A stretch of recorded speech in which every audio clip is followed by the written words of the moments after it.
Hey guys, welcome to another Purple Political Talk live stream.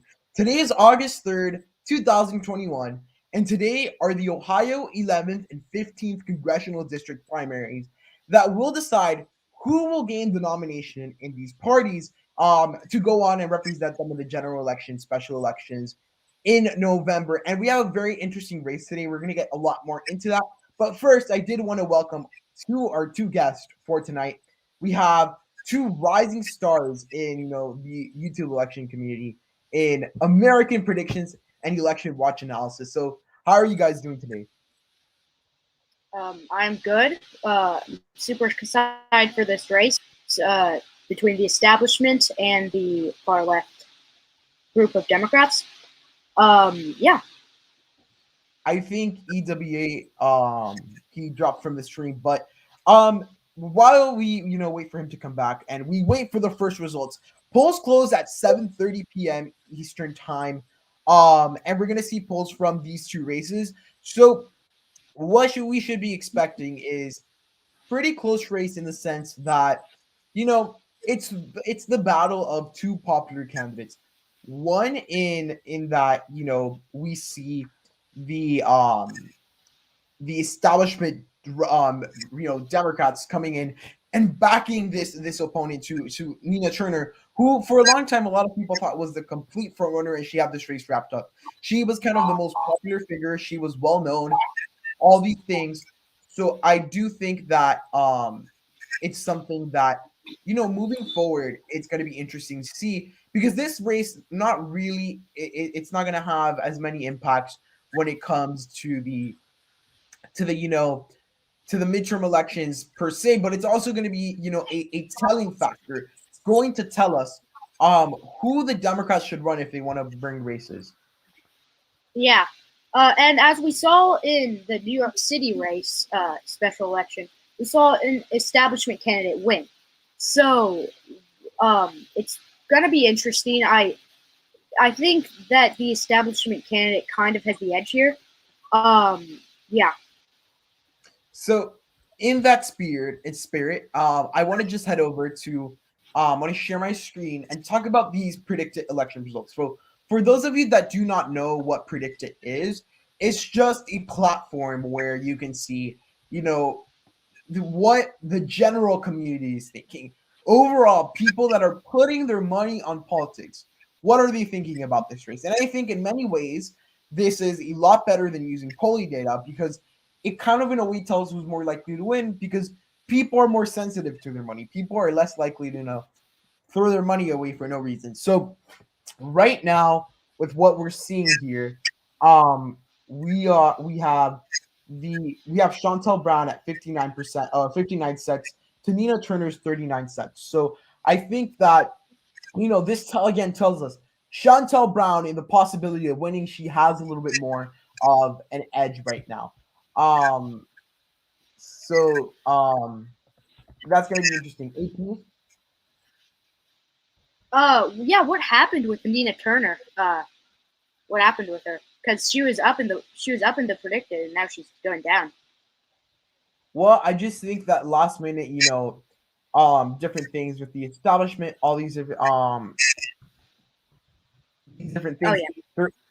Um, a lot of those things, are happening, right? And I think that with Nina Turner, one of the big things that we're gonna end up seeing is her downfall. I think at the end of the day is gonna come down to how last minute, a lot of establishment Democrats saved Shantel Brown's campaign. Um, so I think it's something that we're gonna end up seeing tonight. We're less than 5 minutes away from getting our first results. I mean, sometimes in more urban districts, we see the vote count taking a little bit longer, so we're probably gonna have to wait up a little bit. But we should be having first vote totals come in today, live results. But as of right now, Shantel Brown is clearly the favorite. So I think it's something that's gonna be very interesting to see how it develops. Um, the, as the night goes, and I think we're gonna see a lot of results from that. So AP, do you think that this is going to be a big sign for the Democrats in the midterms and where they should run and what candidates should they run? Is my audio better? Yeah, it's okay. Okay. Yeah, I think that it's this race. This race is very important. If the Democrats should move more establishment or should they move more far left? Uh, yeah, it's going to be a very interesting night. I'm excited for the results to come in right now. Yeah, like you said, polls close in at 7:30. So yeah.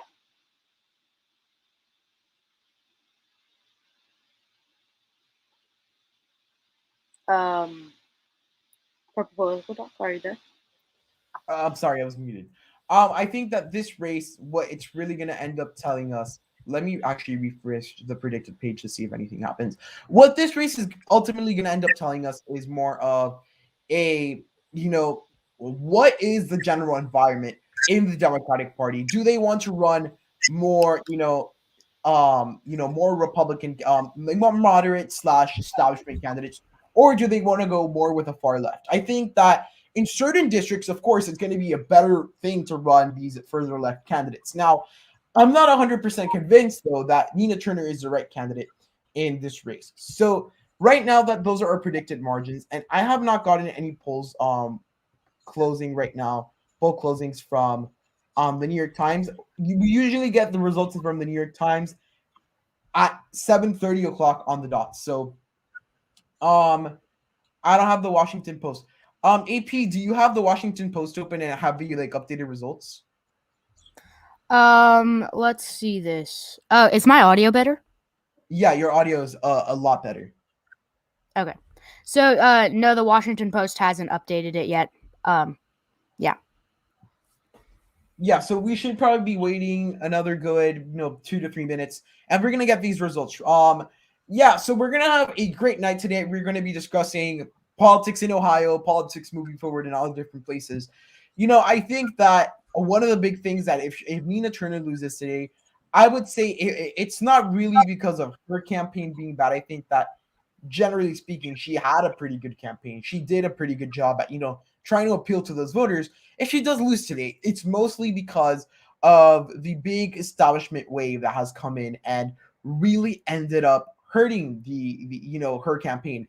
I think we're seeing a pretty similar thing to what happened to Bernie Sanders in 2016 and what happened to him in 2020 as well, where the establishment candidate only got saved after they were thrown a bone from the other establishment candidates.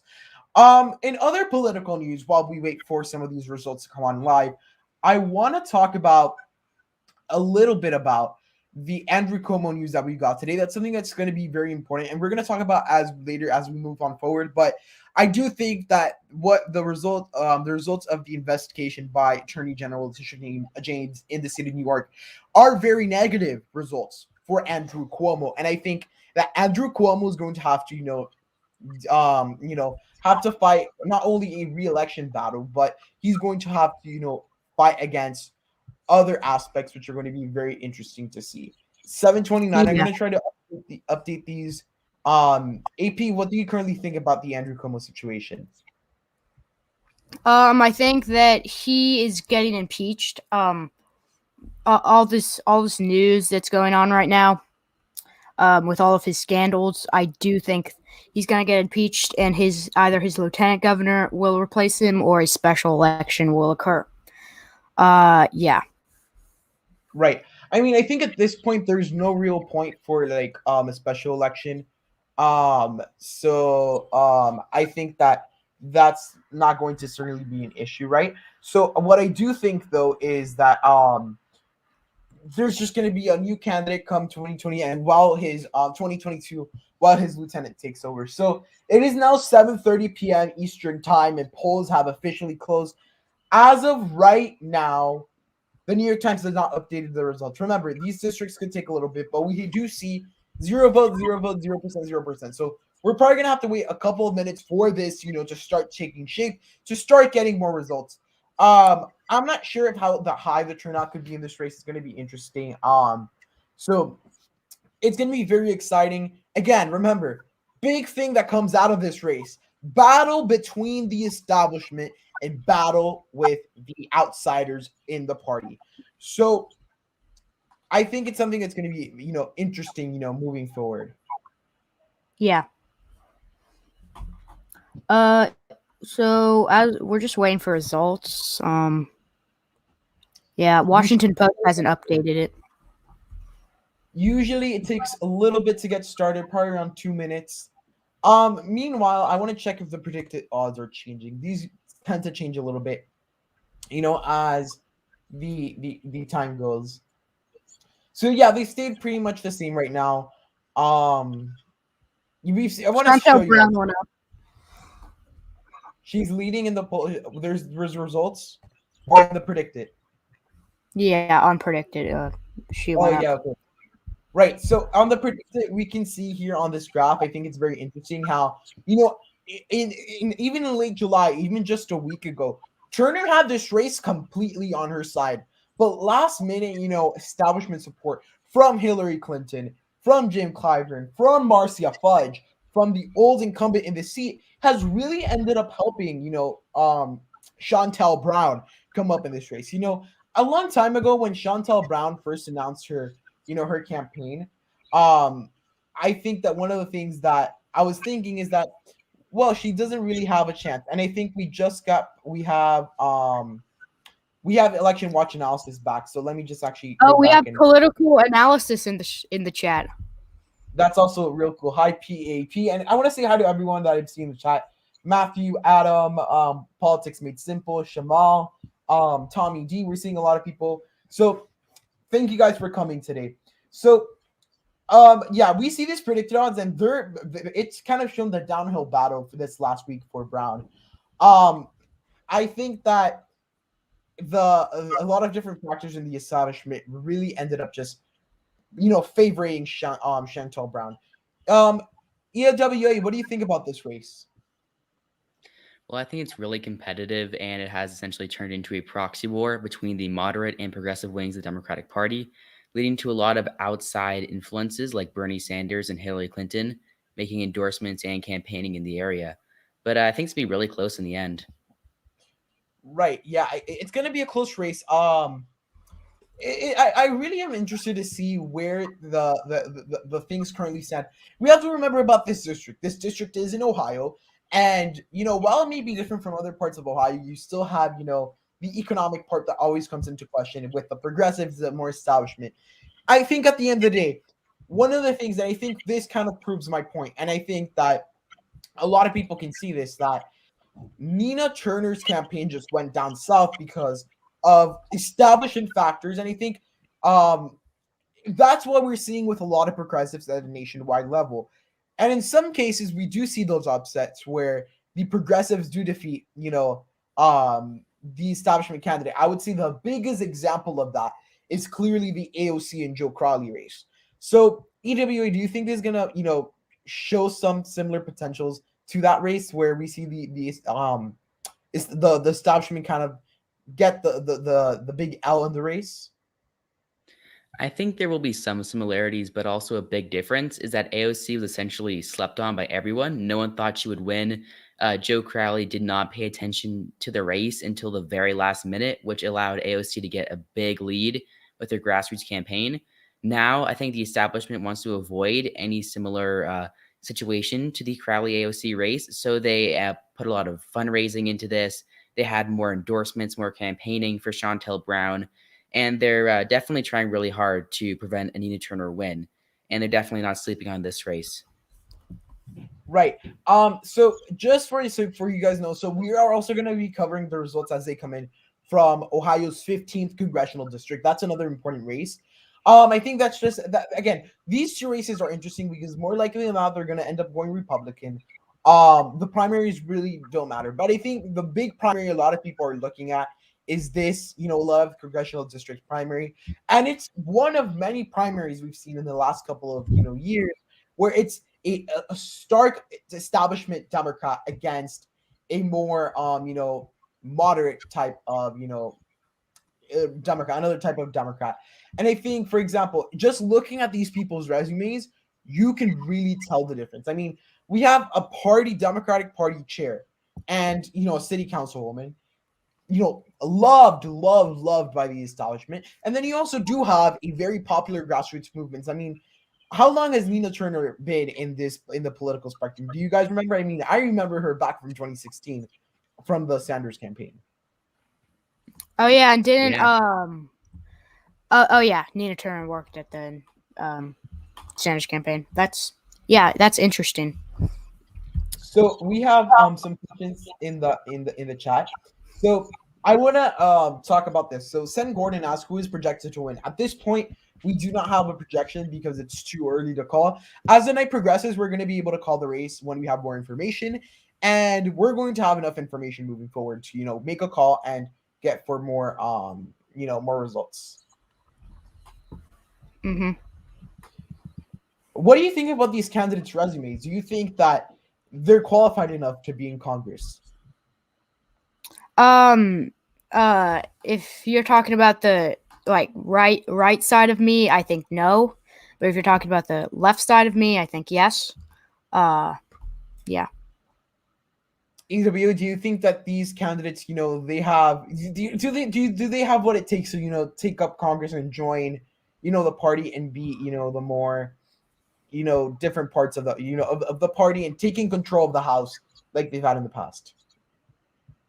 Some other candidates have had in the past, like AOC, and we've had. I think that truly what's gonna end up happening is we're gonna see kind of Shantel Brown take Marcia Fudge's place, more establishment, more mainstream, and then we also are going to see if Nina Turner does win, she's gonna become another influential member of the squad, which is, I mean, a group of people in Congress that have gained so much power, and I think that the story of the squad, I think it's really good to see how normal people can actually make it to Congress. We see some of some Republicans, kind of follow the same route. But I think in the squad is the first, mainstream group of a lot of people. Yeah. So I'm seeing in the chat, we have a lot of people saying Nina Turner is more qualified than Brown, and I kind of agree with that. I just think that she has generally more experience. This election is really killing me with the amount of non-results that we're getting at this hour. We should be getting results soon, and we should be able to make a projection. Hopefully tonight. Hopefully this doesn't go into some crazy recount territory. That would be just like the ranked choice voting in New York. That was a mess. I remember that I was so excited for that race, and then I don't know where we had to wait like a week to find out what happened, or 2 weeks. I forgot. I think it was 2 or 3 weeks. Catherine Garcia was expected to win, and then we got what's his name? Eric Adams. Eric Adams. Something interesting I just am seeing right now. Shantel Brown went down by 2 cents. Maybe that's worth something. Like, I don't think it's really worth much, but Shantel Brown going down a little bit, and Nina Turner went up a little bit more. So 58 right now, 58 to 44. Probably going to be a longer-ish night. I think we're going to see a lot of different things, happen as we move forward, get more results.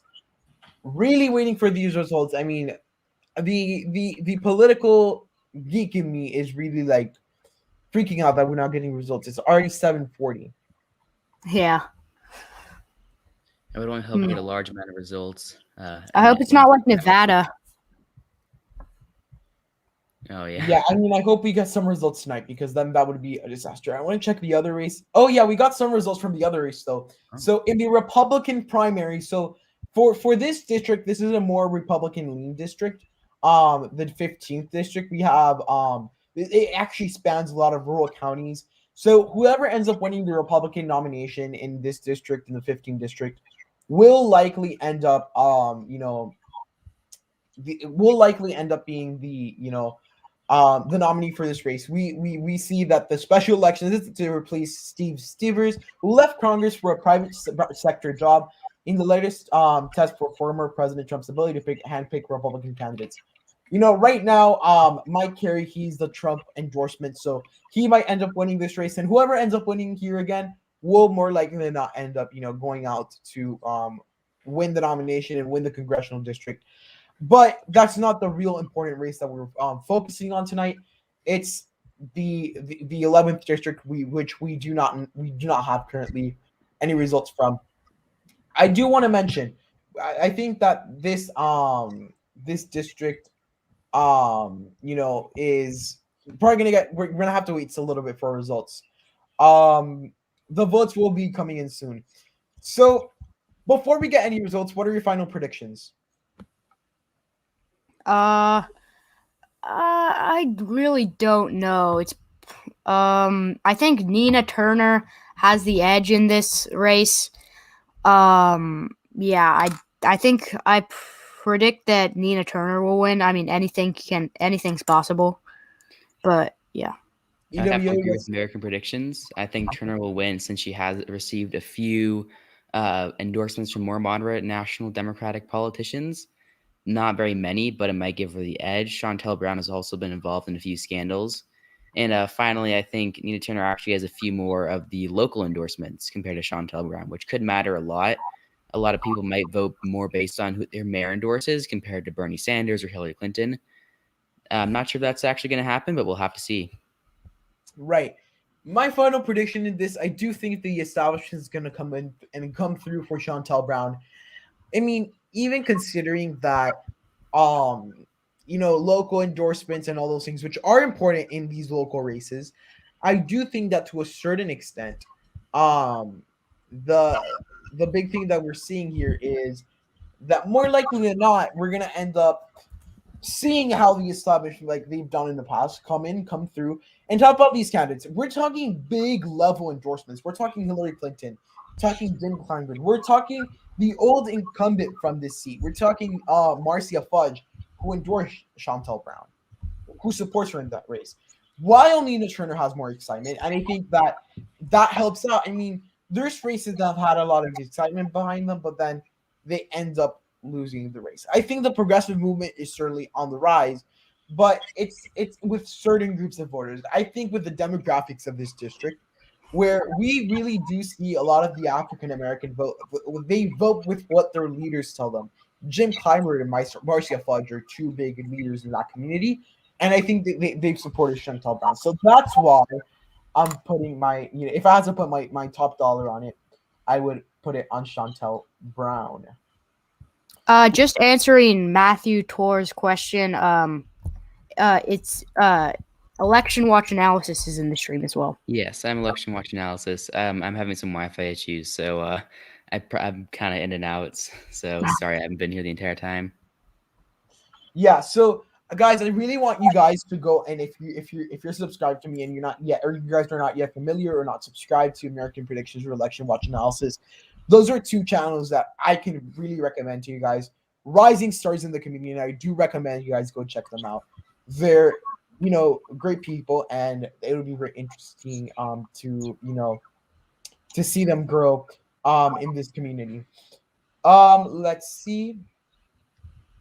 Yeah, so what I'm seeing, Nina Turner does have more excitement, and I think that just comes with how progressive run their grassroots campaign. But I think that at certain extents, when all of that goes out the window, I mean, for example, let me give you the example. Donald Trump had a lot of excitement in his campaign. He had, I would say pretty strong rallies, while Joe Biden did not really have that excitement in his rallies. Look how the race ended up turning out. I think that ultimately the big thing is that while the support you have, the grassroots movement is also important. Oh, we got some results in. We do. I just updated. As of right now, and this is early, Shantel Brown leads 51.7% of 45%. Pretty close. If we take a look at the county, this is not Cuyahoga County, which is actually Shantel Brown's home county. This is kind of the county that kind of goes outside. This is getting closer to Akron, or this is the county Akron's in. This is where we're getting results from, and Shantel Brown's taking the lead. What do you guys think about these results? So where are we getting results? So we're getting results in both of the counties, obviously. Summit County, that's where we're getting most of the results. Cuyahoga County hasn't done any results yet, but yeah, only 1% of precincts reporting, so anything is possible, really. I think that, this is going to be a very interesting, moving forward. So both of these counties have big urban areas, especially have a lot of African American vote. Cuyahoga County. I hope I said it right.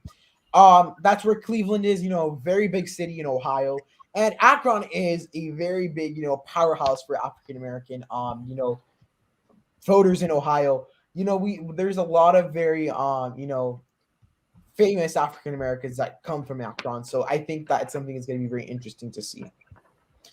I want to touch here on something that James Conner is saying, that the Ohio 15 will show how strong Trump's influence is. And I think that's true. Remember, in this race in Ohio's 15th, which is more of a Columbus area district, kind of getting a little bit of the Columbus, rural areas moving out. We're seeing in the 15th district right here, Mike Carey, the Trump endorsed nominee, has the lead in that race. So I think that's interesting, and he has a bigger lead than the other two candidates. I'd agree that's pretty interesting, especially after Trump's last House candidate that he endorsed for the House, Suzanne Wright, actually lost the election. Mm-hmm. Shantel Brown charged. Hold on, we just got a very big update. Yeah. We have 22,000 votes reporting. We do now have votes from Cuyahoga County. Shantel Brown is still in the lead, 56 to 36. Wow. Who knows? Maybe at this point, it's just precincts that are coming in. Maybe we haven't gotten the votes where Turner would do well. But again, I think we also have to remember, Cuyahoga County is her home county for Shantel Brown. She, serves in that county, and I think we will likely end up seeing her, carry that county. But right now, it's a very big, report of the county. I can't see for some reason on the New York Times precincts reporting. Actually, yes, I can. In Summit County, we have 6% of the vote reporting. In Cuyahoga County, we don't have that much yet, but very big results. What are you guys making of these races? Of the results? Yeah, it's looking right now. It's looking like a win for the establishment. Come out of Cuyahoga. Yeah. I think that less than 1% of the precincts, but I wish we could see live results by precincts, but that's just a little complicated. But what this is telling us more likely than not is, this doesn't mean that Shantel Brown's going to win yet. We can't make that projection. However, what we can say is that she has that narrow, advantage when it comes to the race. And it's always good to start off with the early lead because you don't know what's going to happen later on. As we see, we still have 94% of the votes still to report in Summit and 99% of the votes to still report in Cuyahoga. Oh, yeah. Okay.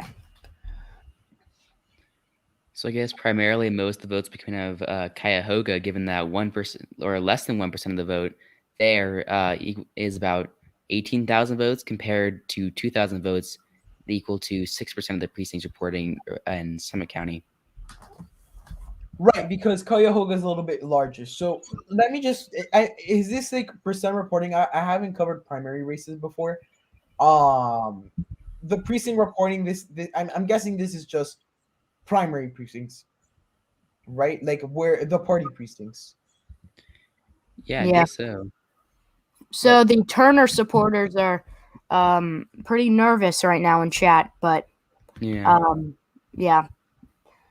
Yeah, guys, it's going to be close. Yeah, because there's only results in Cuyahoga County. Summit County now has results, but it's going to be a long night. Sorry for interrupting you. I want to answer something here in the chat.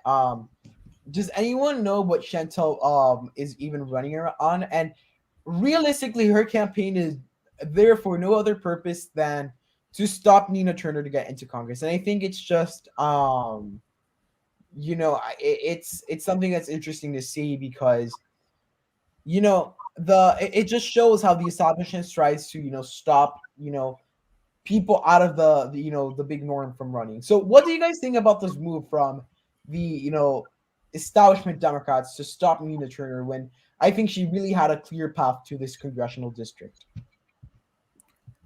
Progressive Rising asks, where could Nina Turner boost out, and what is the best chance for winning?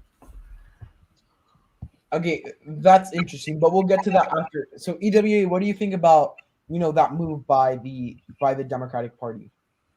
I mean, I think it's really interesting, given that polls for many of the endorsements came in for Shantel Brown showed Nina Turner with a 30% lead that then shrank to around like 7%, 5%. Some polls even had her tied with Shantel Brown. So I think it's very interesting. I have read both candidates' websites and I saw their policy proposals. I noticed that Shantel Brown primarily focused on working with the Biden-Harris administration, which is something that a lot of anti-Turner or her opponents essentially have been focusing on, is that Nina Turner was not a very big fan of Biden, and she said quite a few things that they really tried to have hurt her in this primary. Right. So I mean, I think that in a way, it's more of a thing that the establishment really just wants to like cover themselves because they really can't afford at a political level to lose more seats to the more populist wing of the party. And I think in certain ways it it's something that's interesting to see. So I do think that it's interesting to see that because I think just moving forward this is going to become the big thing. The big money and the big endorsements from establishment figures is going to obviously end up going to the candidates are opposed to having this squad mentality, which I mean it's going to be interesting to see how that ends up working out in the Democratic Party anyways. And I think tonight is going to be a great example of how moving forward in the 2022 primaries, how that's going to end up working out. As of right now, I'm not going to call anything prematurely, but not looking too great for Nina Turner. Yeah, for sure. I know we don't have many of the results in, but is anyone else getting Andrew Yang vibes from Nina Turner's performance? Yes. Yeah. A very fanatic online base that may not turn out in the actual election as much as she hoped. Yeah. I'm getting Yang vibes here. So I wanna so Grim Affiliation says in the chat, Nina has more name recognition, more money, small donors, and more local nationwide endorsement, and has more platform, but you can't see her losing. Well, I mean, I think that the big thing here is that again, like I'm saying, big donors has huge like implications on my campaign, and you have these big big influential Democrats, Hillary Clinton, Marcia Fudge, Jim Clyburn, all these establishment Democrats, and we also have to we're endorsing her. And what we have to remember from these races is that what mostly ends up happening is that with these races, and especially in African American districts, because the African American voters tend to vote in more in what their leaders kind of tell them to vote for. We saw this in the primary in South Carolina, where we saw them mostly turn out for Joe Biden. Of course, there's always going to be people like Nina Turner who kind of go against that, that thing. But it's I think that brown momentum, and when let's take a look at the momentum. Really, I mean, take a look at this graph. This is just in the last week. We saw Nina Turner completely go from front runner by a long shot, by a long mile, and then completely blew that lead. I mean, I think it's something that's very interesting to see. Yeah, for sure. I agree. EWA, what do you think?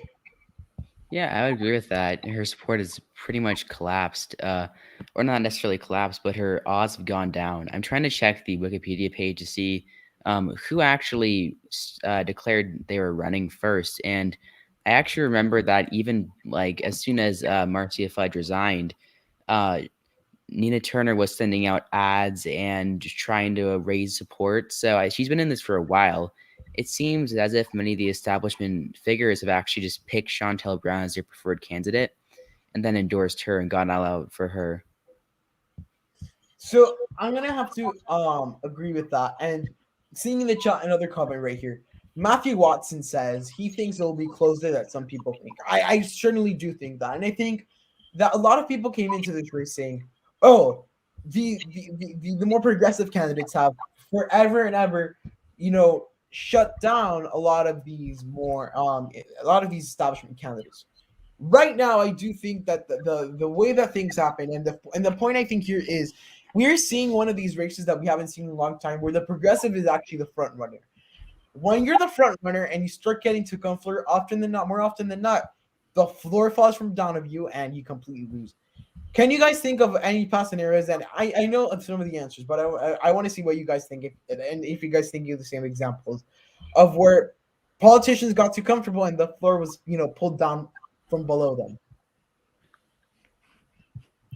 I definitely have to say 2018, when many progressive candidates, and even 2020 as well, took down more establishment figures. Of course, AOC would also in 2020, like Jamal Bowman, unseated a very long-time Democratic incumbent. Right. So we're seeing like a lot of different, a lot of those different, factors, that come into play. And we've seen them in the past, and I think we're seeing them again. This race it's one of those clear scenarios as of it looks right now. Again, things can change. We still have a good amount of the votes to report. I mean, 1% right now reporting in Cuyahoga and 6% in Summit. But from what we're seeing right now, it's looking bad for Nina Turner. Yeah. I agree. Interesting thing is I'm looking at the polls currently. Nina Turner started out with 42% of the vote compared to Shantel Brown's 10%. Then Shantel Brown went up to 19%, and then 15% in the next poll, while Nina Turner gained to 50%. Turner actually held pretty steady at numbers. She never went down past 40 except for one poll. But Shantel Brown has actually been gaining steadily. And it may be possible that some of Nina Turner's support actually went to Shantel Brown. That could be possible, as Brown received more name recognition due to the endorsements. That's the theory I have. Yeah, I mean, we don't have more data. Like one of the things you also have to remember that this race per se doesn't have as much data as we've seen in the past, because we I'm sorry guys, I accidentally exited out of the screen, so let me look up the results. With this race is that we don't have as much data as we would like, as much as we would also get in other races, because truly the big thing is that since this is a primary race of a congressional district at that, the way to get data is just so broad, and it's going to be hard to really get a lot of the data and a lot of those people pulled in such a small district. Okay, I think I've gotten this back, and I think we have results live. Let me put this on the screen. Sorry guys for the minor hiccup. That's my fault. So for some reason, I'm seeing in the chat that Cuyahoga County Board of Elections says 71,000 votes cast, but we currently do not have that on the New York Times website. So maybe they're still going to have to update that soon. Yeah, checking Washington Post.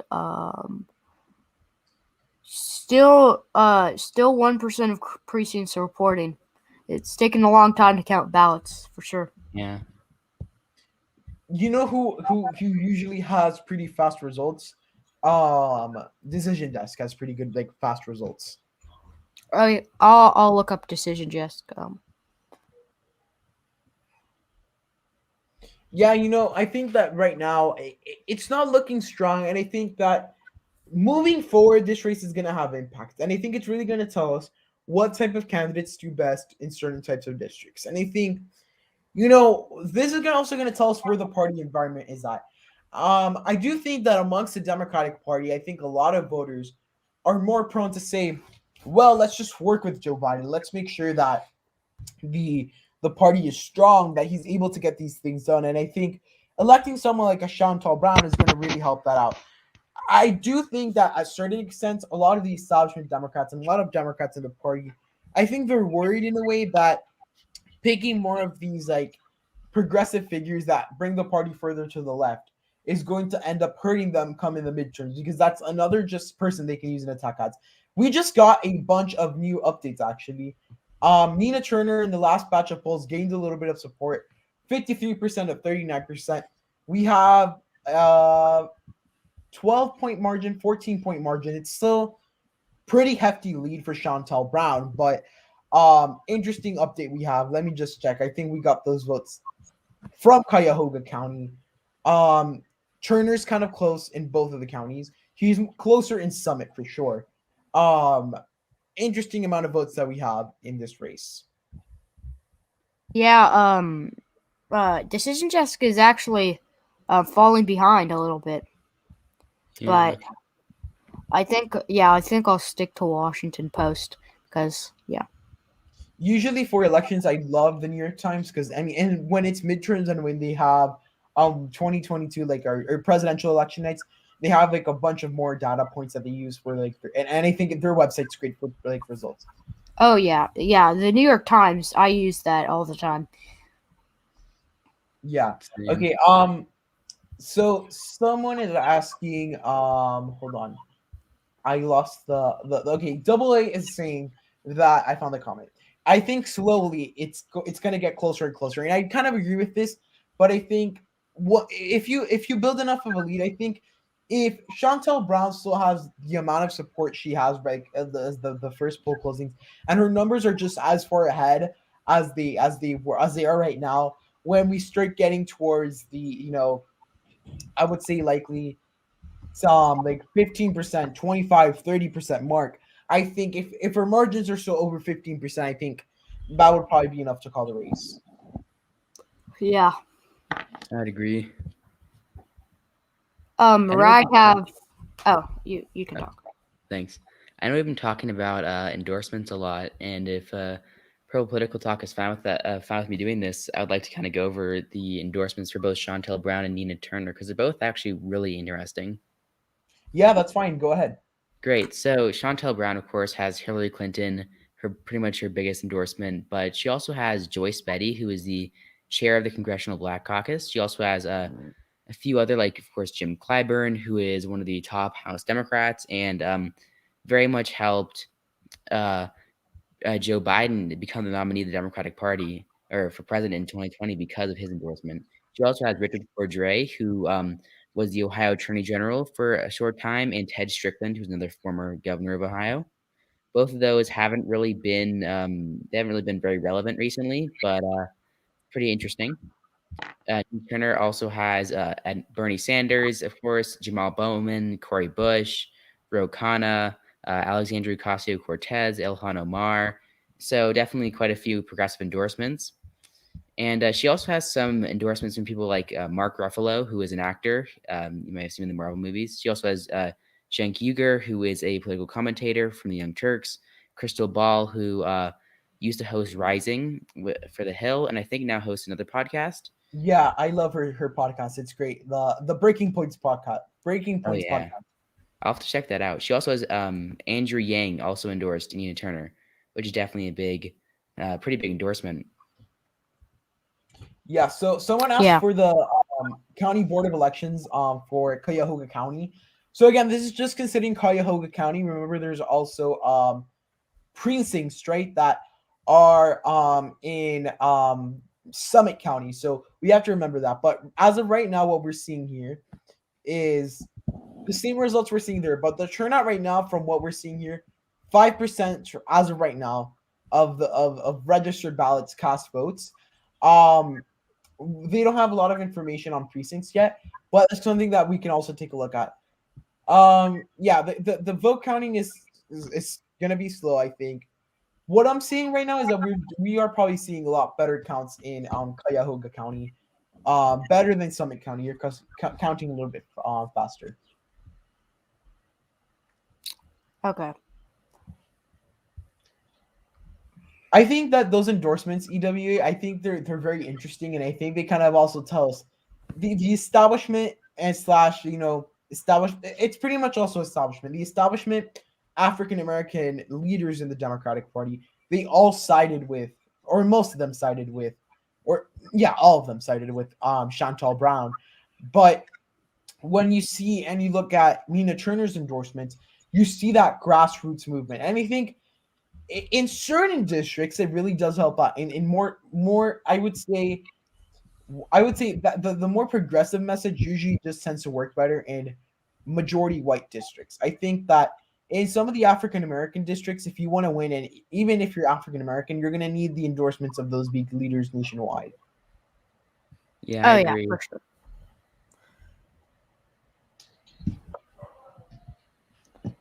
If you supported Ingrid Yang in the New York primaries and you're supporting Nina Turner right now, I mean, if I were you, I would get some flashbacks because this is some stuff I haven't seen, in a little while, like political upsets like this. Again, want to highlight the big upset that we're seeing. Let's look up the 30-day, because I think that kind of does it more justice. We see how, we saw at certain points that, Nina Turner had 82% of the predicted. I mean, a lot of people lost a lot of money with Nina Turner. We saw all that go down 30 points to where right now it's a 50-50, 50-51 as of yesterday. And as of today, we're seeing, the odds for Brown rise by the minute. In the last hour, we seeing Shantel Brown 76%, and we see this big drop for Nina Turner. Very interesting overall. The race has gotten definitely a lot closer. And like a lot closer from what people thought. And Shantel Brown has, the overwhelming, prediction to win the race. Yeah. I'll be back. I just need to check on something. Go ahead. Yeah. Okay. So, EW, like, what do you think are going to be the long-term impacts of this race moving forward to 2022? Well, I think it will definitely cement, if Shantel Brown wins, it will definitely cement the fact the Democratic Party is very moderate.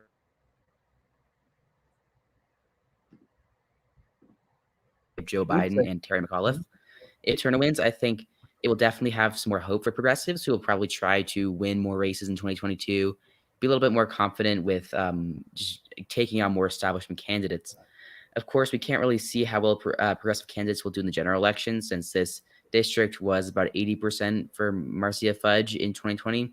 So unfortunately, we can't see that. But I think it will definitely have a big impact given how much attention has been given to this race because of the establishment versus progressive dynamic that's going on. Mm-hmm. I think that like we haven't seen a race, a congressional race, right, have so much national spotlight like we've seen in this race. I would say probably since that I'm talking special elections, since that John Ossoff and Karen Handel special election race. We haven't really seen something as like big and mainstream as this race. So it's actually a very interesting race. I wanted to just go quickly check on the 15th congressional district because we're getting results from there. Mike Carey does have the big lead, and he's probably going to end up winning the primary. In most of the counties except the exception of Fayette County, we're seeing Mike Carey, the Trump endorsed nominee, I guess, or candidate, having the lead in the race. It looks like they're having like a little bit of trouble counting ballots tonight because it's moving pretty slowly. Yeah. Although I think we just got a little bit of a vote dump here. Let's see. 1 minute ago, 53 to 39.7. I mean, I think we should have expected this because I remember back on election night, like at least in 2016 when I watched election night on CNN, because last time around in 2020 I did my own coverage, but in 2016, I remember when John King would say like, "Oh, Cuyahoga County is taking so long to count votes." Hopefully, we're not headed on the same path because then we could be here until 4 a.m. Not even joking. Yeah, 2016 was so long. Like I stayed up until like 1 o'clock and then I went to bed. I was just so tired. Yeah, I remember waking up to the news that Trump won, and I was pretty surprised, just given I wasn't really I didn't predict elections back then, but I thought Hillary Clinton was going to win. Right. Yes. I have the clearest memory of the one finding out when Donald Trump won. While we wait for more results, I think something interesting to talk about. And tell me down, guys, what in the chat, how did you guys find out Trump won and what was the reaction? So Ooh. I remember that I literally just had to open my eyes and my sister had her, her Snapchat open and they had to come up with like a filter or something like did the electoral count. And she like literally showed me Donald Trump won it. And my heart dropped down to the floor because I really wanted Hillary Clinton to win. And also, it was just such a surprise. I was just so shocked. I mean, I don't think no one expected Donald Trump to win. I think even Trump supporters themselves, I mean, they realistically knew in the back of their heads that it was unlikely that Trump was going to win.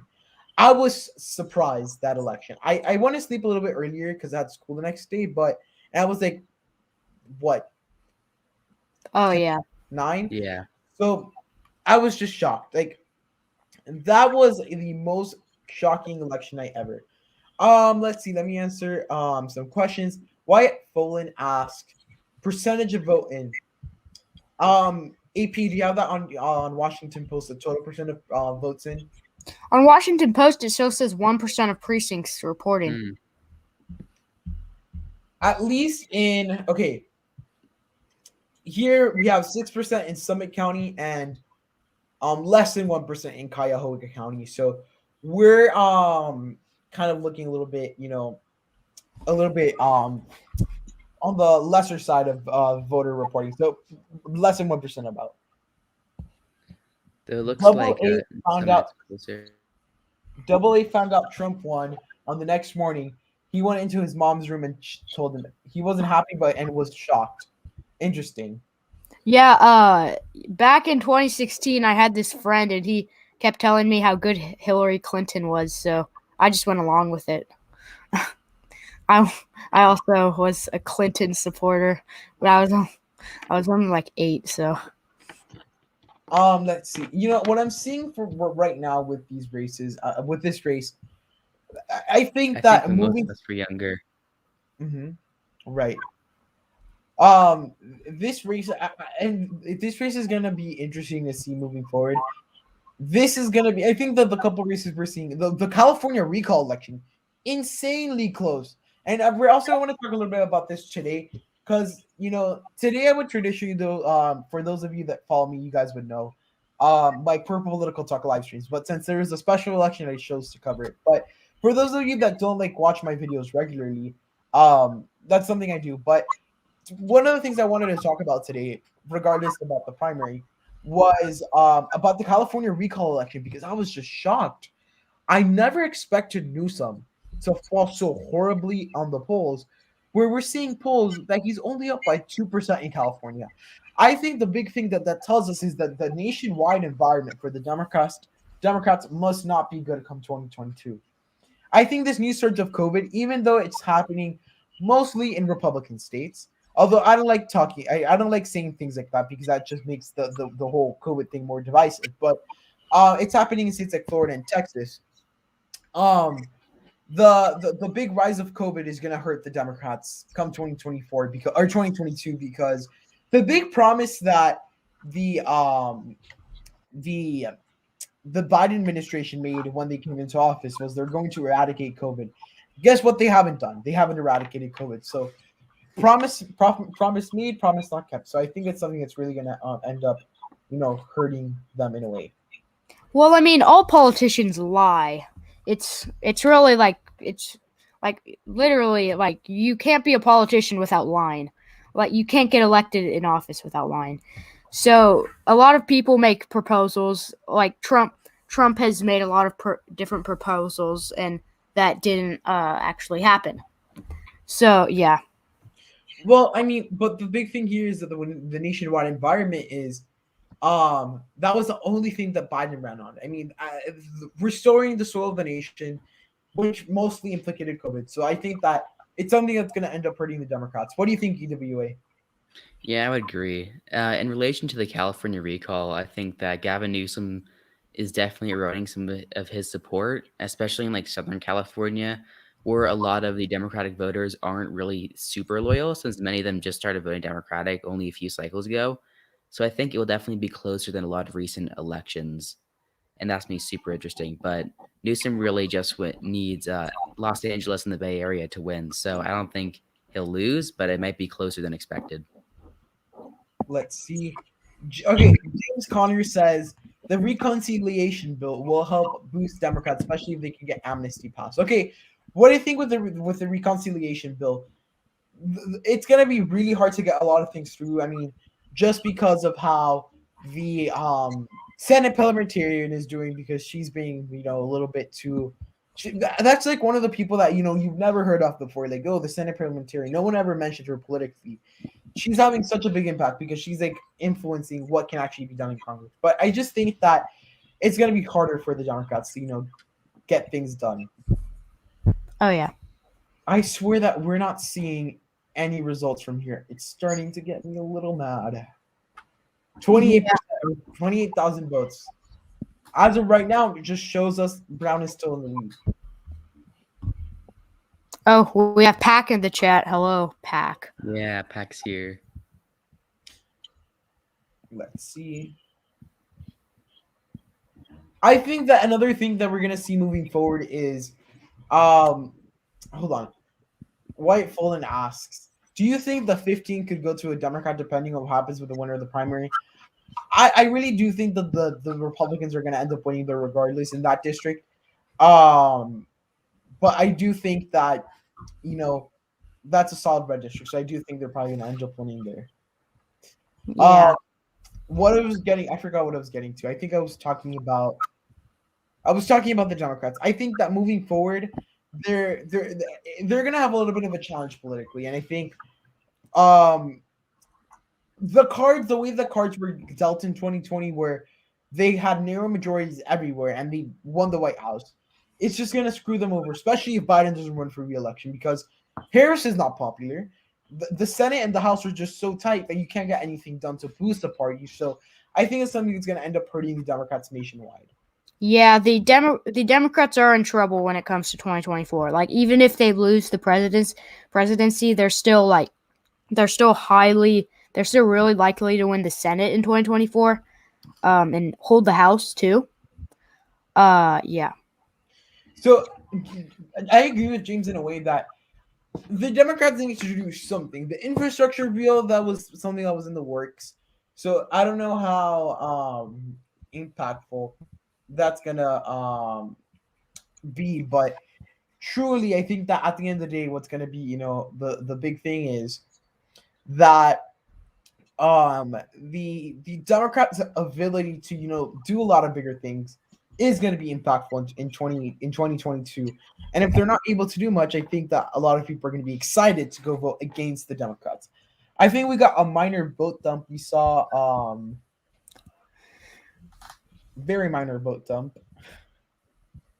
Let's see. Yeah, we got some votes from Summit County. That was at 6%. Now it's at 7%. Still, I mean, it's getting closer in Summit County, but Shantel Brown is still winning in both counties. Let's check. It's very close. Let's see. I wish we could see the I wish we had the predicted odds like by the minute. It would be really cool to see that, but I would say if you see this this graph, just 10 hours ago, Nina Turner was winning the race in Predictit.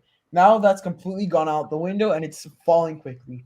I think that I don't think it's gonna have a big impact anymore, just because the race is the race at this point and nothing really can happen because people already voted. There's no more voting. So I do think that Nina Turner does still have the possibility of winning, but a little far-fetched. Let's check the Cuyahoga County live election results. Okay, perfect. This website doesn't work either. Okay, according to this, there's 0% voter turnout. That would be a very sad election, and 0 precincts reporting. So that's going to be interesting to see. 97 cents for Mike Carey. He's going up. Yeah, it's a pretty guaranteed victory for him. Yeah. Yep. More likely than not going to end up winning the primary. If you guys have any questions down in the chat, you guys are more than welcome to start asking those questions. Jonathan Miller says he does not care who wins. Shantel Brown has no policy, and Nina Turner is just going to be like AOC. I can't support either, sorry, but I'd rather Nina. Interesting. Nina is gaining in betting markets, still is down though.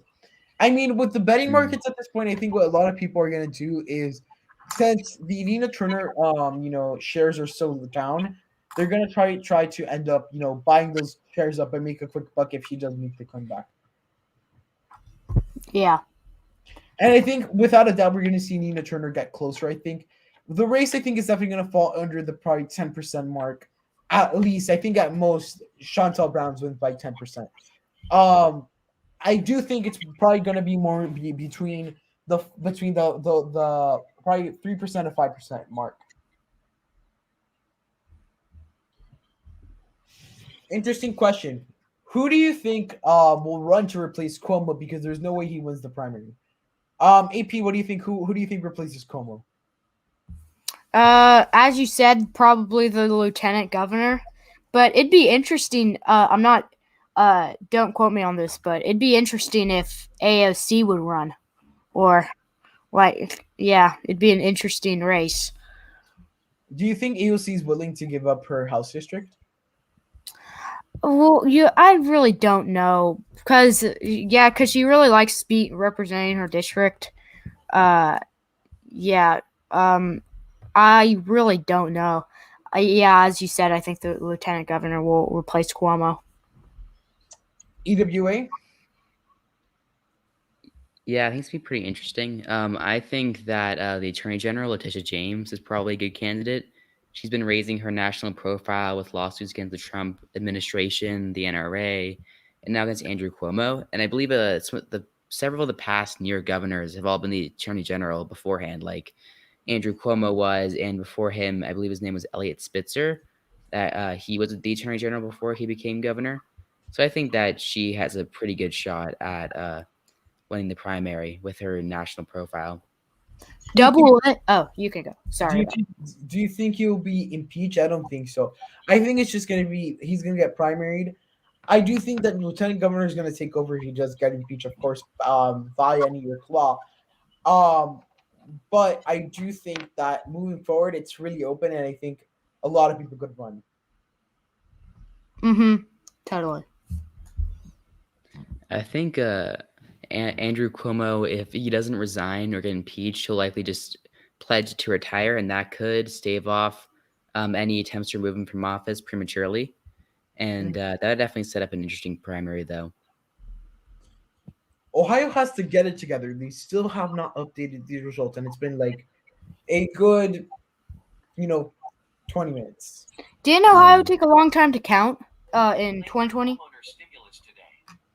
I think, well, they already called it for Trump earlier, but it did take a little bit, but not as long as it's taking now. Yeah. Still taking a real long time, for God's sake. In all of our election nights, we have to make Ohio be the last state to be called, even if it's like a 60% margin for one candidate. We have to make it the last state just because of how slowly they're counting. Which state is the worst offender for slow counting? It's like between Nevada and Ohio. Mm-hmm. I think Florida is the best because they always call Florida really early on. Florida's beautiful county. They start counting their early votes early, and they just I know at like 8 o'clock, at like 8 o'clock, 8:30, they already have like 50% of the vote in, and the rest of the vote comes in before 10 o'clock. Yeah, I think everybody was shocked that Florida went to Trump that quickly. Right. Yeah, that was a big surprise. Yeah.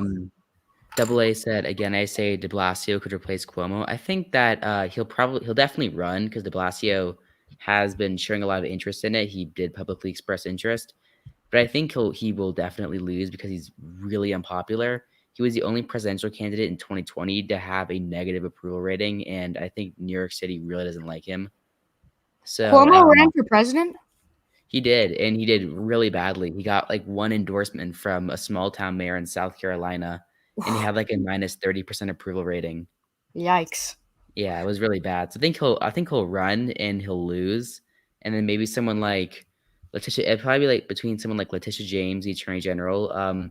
Looks like her name's Kathy Hochul, the Lieutenant Governor. Yes. Maybe AOC or another progressive, and maybe like someone else. Right. Let's I know see. it's Okay, Scott Stringer. to a big point that so Progressive Rising says that Nina Schurner could do her best performance can be in Summit County, but for her to win the race, she not only has to perform very well in Summit County, she has to make up some of the margin in Cuyahoga County, the biggest county in the state. So I think it's something that we also have to remember. I would agree. I remember in 2020, Biden was leading in Montana and Iowa, but Trump was leading in like Michigan and Pennsylvania, and Georgia. It was just super cursed. Oh. When Pennsylvania had Biden 200,000 votes down, but he was still leading in Georgia.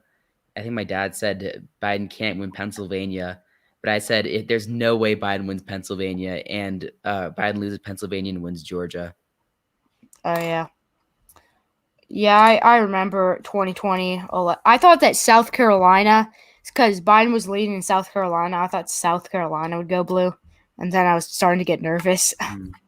Yeah, my 2020 prediction was pretty bad. My prediction, I had California going red, so I don't think. Yeah. Wait. Why did you have California going red? I don't even know. I didn't know anything about politics back then, but it was just embarrassing. My prediction was my prediction wasn't accurate, like so accurate. Like I predicted the Rust Belt to go red, and I predicted Arizona and Georgia to go red. But I projected them though. Right. Those But are I projected them to go red by a tilt margin. So I'm proud of my prediction that the race was closer than people thought. Yeah. Do you know God of Politics? He predicted it. He predicted it pretty accurate. God of Politics. UEP only got the state of Georgia wrong. Oh wow, that's pretty good. Same with UEP official. No, Political Analysis predicted the exact electoral vote count. Wow, that's good. Well, the only thing is that the electoral code count, you can get to many different electoral scenarios with a bunch of different things. Like you can predict a 306 to 32, but you can make, like, for example, Idaho go blue instead of New Hampshire. You know what I mean? Yeah. That's the example I was thinking of. I was about to say like Idaho go blue. That's kind of random. My initial prediction was actually 306 to 32, and then I changed it and it wasn't even that bad of a prediction. I would have had like 3 states off. PPT, you almost got the exact electoral vote count right in your first prediction. Yes, I was looking at that. I was like, oh wow. The one election I know I choked completely was the Senate elections. I did horrible on those races. Same. I had, Barbara Bollier winning. I had Sarah Gideon winning. I had Cal Cunningham, I think, winning. Maybe not on the last prediction, but I thought Cal Cunningham was gonna hold on. Like my Senate map was horrendous. Did you have? I have one thing that outdoes that. I had Steve Bullock winning. No, I think I had Steve Dane so poorly. I thought that both Georgia candidates are gonna win. Yeah. I'm kind of proud that I predicted Georgia being competitive. Like I had John Ossoff and Raphael Warnock winning in my last Senate prediction, and I was pretty proud of that. But then I was worried I was being biased, which I kind of overcompensated and said that David Perdue would win by a lean margin, and that aged really badly. So I was like trying to act unbiased, but ended up messing up. Did you see EP official? He always overestimates Georgia because he had both elections going lean Republican. EP official. It's just that I think that Georgia was not. Oh, I think we just got results. Hallelujah! Hold on. Finally. Okay, we saw the margins getting closer. I mean, Nina Turner has gained 1 percentage point, if that helps. And you don't know, guys, how excited I am to get more results. Oh yeah. Really that much. I've been waiting for results, but still nothing. John James winning, I think that was I still had Was that Gary Peters running? Yeah, that was Gary Peters. Yeah. What do you I think think about likely. what do you think about Michigan in 2022? The governor race. Gretchen Whitmer's going to hold on. I think that the state's just too democratic, and even though there's places around the state that are not as fond of her because of her like mass stuff, like I think that mostly like after her kidnapped attempt, after those things, I think it's just going to end up going. Ooh. But also, she has some scandals like going to Florida. But everyone has scandals, and you can't like pinpoint scandals because I mean, yeah. If you look at the scandals, like some of them are just ridiculous. Like the other day, I was on Twitter and I saw Charlie Chris like, Ron DeSantis had a big scandal because he went to Las Vegas to go to a Republican conference. You know what I mean? It's some politicians create some of the most ridiculous scandals for their opponents. Yeah. Charlie Crist is a grifter, to be honest. Oh, Texas political commentaries in the chat. Oh, let's go. Yeah. I didn't expect Georgia to go blue in 2020. It's 2020. I really did think that it was going to end up going red narrowly. Oh, nobody thought that it was going to go blue. Like, except for... I think. Yeah. This is what I'm talking That was about. actually pretty interesting. Sometimes if you guys can see the screen, sometimes people just make crazy things out of crazy situations. And I think that sometimes like people, when they look at politics, they look at it more with the, I'm going to like eat you alive type mentality instead of the let's be more calm, let's be humane. I think it's something that's been lost in politics. And I think it's something that's sad, right? I mean, I believe that even though you might disagree with someone, you still have to be humane. I was talking about this in my last live stream because that was the day that we found out that Mike Enzi passed away. And I was just pissed at stuff on Twitter that was literally like, oh, yay, Mike Enzi died. And I think, like, bro, be more sensitive. You know like when Trump had COVID, I was looking on toxic Twitter, and they were and one person said, I hope he dies. Like literally. Like, I give the example, like, there's far-right people and far-left people I do not like. I don't like Marjorie Taylor Greene. I do not like Marjorie Taylor Greene. Nor I like someone like Rashida Tlaib. Now, am I going to wish death upon these people? Absolutely not. That's unhumane. And I think it's just wrong. Even if you disagree with someone, you need to have, that, civility. Talking about the polls, I was one of the people that was strong believer that the polls were going to be off. I remember in Florida, Biden was leading in the polls by 7-10%. I'm like, where the hell are they getting these poll numbers? Because everywhere I've been in Florida, no one was, no one like really thought that Trump would do so well in Florida. And I live in Florida. Here on the ground in Miami-Dade County, I was like, wait a minute. How did this game go blue by 30% when all I saw was a lot of Trump support? You know what I mean? Yeah. But, like, you really can't, like people need to, like, people on the left need to stop blaming people on the right, and people on the left need to stop blaming other sides. Like LTE, he gets his data off the polls. Red Eagle, he gets his data off the polls. Like, it's not their fault. They just have different political views, and they get their stuff from the polls. So you really can't blame them. I don't want to like really get into like other political YouTubers and stuff, but what I will say it's that it's important to like take into consideration different factors that impact both parties. Like when we look at elections and how they impact, and I think we just got an update, but we're literally just getting 300 votes at a time, like every like couple minutes. So, what we see is that some people overly rely on the polls, and that's fine. There's other people like me that I take a look at different factors. I take a look at polls, at excitement. I take a look. One of the big indicators I use is betting markets, and then I also think of other influential factors. Endorsements. I think of the media, and I think moving forward, the media is one of the biggest endorsements you can get, and the Democratic Party has been getting them consistently. So that's why you're seeing a lot of these, races winning. I agree. Yeah. Why would that's did your parents vote for Ross Perot? Yeah. Did any of your parents vote for Ross Perot? Ooh, I'm Let's. not sure. I know it's off topic, but I don't know. It's just kind of interesting. I know my dad compared him to Donald Trump, so like not to mention my dad's political views, but like he said that Perot was very much like Trump back in 1992, which is pretty interesting. So interestingly enough, I'm not a U.S. citizen. I was born in Venezuela, and that's like something like it's very interesting. So, and I actually am scheduled to become a U.S. citizen sometime this year, Oh, and I'm great! like, really excited for that. Right? Oh, congrats. Yeah, congratulations. Thank you. And I really just come to love like the country so much. But like just like considering where my parents like they stand politically, I think they really would have loved someone like Ross Perot because he was just very rational, and I think rational politicians is something we haven't seen in a long time. He got like a lot of those he got a lot of economic things right. He said we need to tax the rich while we still need to make investments and stuff like that into the communities, but also bring business back to the U.S.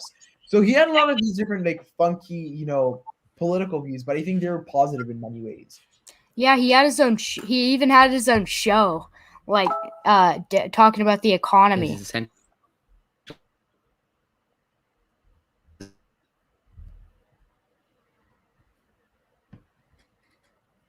suburbs more, so he'd probably do very well.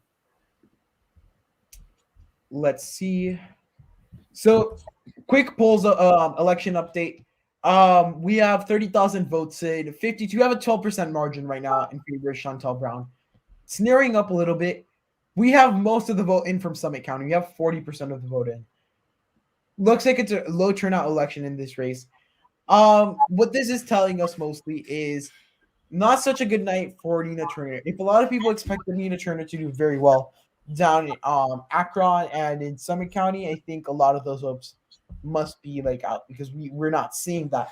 Most of the vote is already counted in that county, so I think it's something that's very interesting to see. Yeah. Who do you think is the best chance at winning the California recall election? I mean, whoever the leader in the polls is, Elder is their name. His name, Larry Elder. Yeah. Leading in the polls. Well, I mean, also Kevin Paffrath has a good chance. He's a moderate Democrat, but he's running to replace Newsom. He's pretty good, but he's leading in the polls. I think that not because it has to be over 50% of people voting yes in the recall to actually get to replacement candidates. I don't think very many Democrats are going to vote yes because they don't have an alternative that they like. I mean, like, of course, there is Kevin Paffrath, but he doesn't really have a lot of name ID. So I think a lot of people won't really vote yes just to vote for him. Yeah. And if there was someone like someone else running, if there was another Democrat running that was more popular than Newsom, I think Newsom could be recalled and replaced by a Democrat. But since all the Democrats are kind of lined up behind him and none are running against him, I think Newsom's just going to win. Yeah, I think it's going to be a super close recall. I mean, if he does get recalled, I see him probably if he loses the recall, I think there's going to have to be like a Democrat running that has good name recognition. Yeah, I agree with you, EW. Okay. AP, can you check on Washington Post how much of the percentage of the vote we have in? Sure. Again, New York Times isn't being too helpful. I think updated. So Nina Turner has 12,241 votes. Is it? Oh yeah, it's the same. But 5.7% of precincts reported. We're gonna be here until like literally midnight, and if we don't have these results by, but I mean, we could be here until the midterms. I swear. I mean, get ready for a long night, guys, because, well, we're probably not gonna stay here like that long because, but like there is going to be a lot of waiting to see what ends up happening in the race. 12.8%. It's in the likely margin right now. I think that whoever ends up winning, they just have a big prize. They're gonna end up, being the next representative, getting that boost to national politics that Yeah. a lot of people want. Yeah. Matthew Watson says something interesting in the chat. Abolishing the Electoral College would ruin the most interesting and best thing about American elections. Change my mind.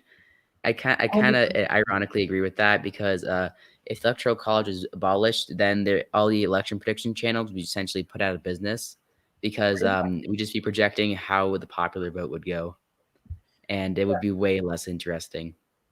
That's something that I find super interesting.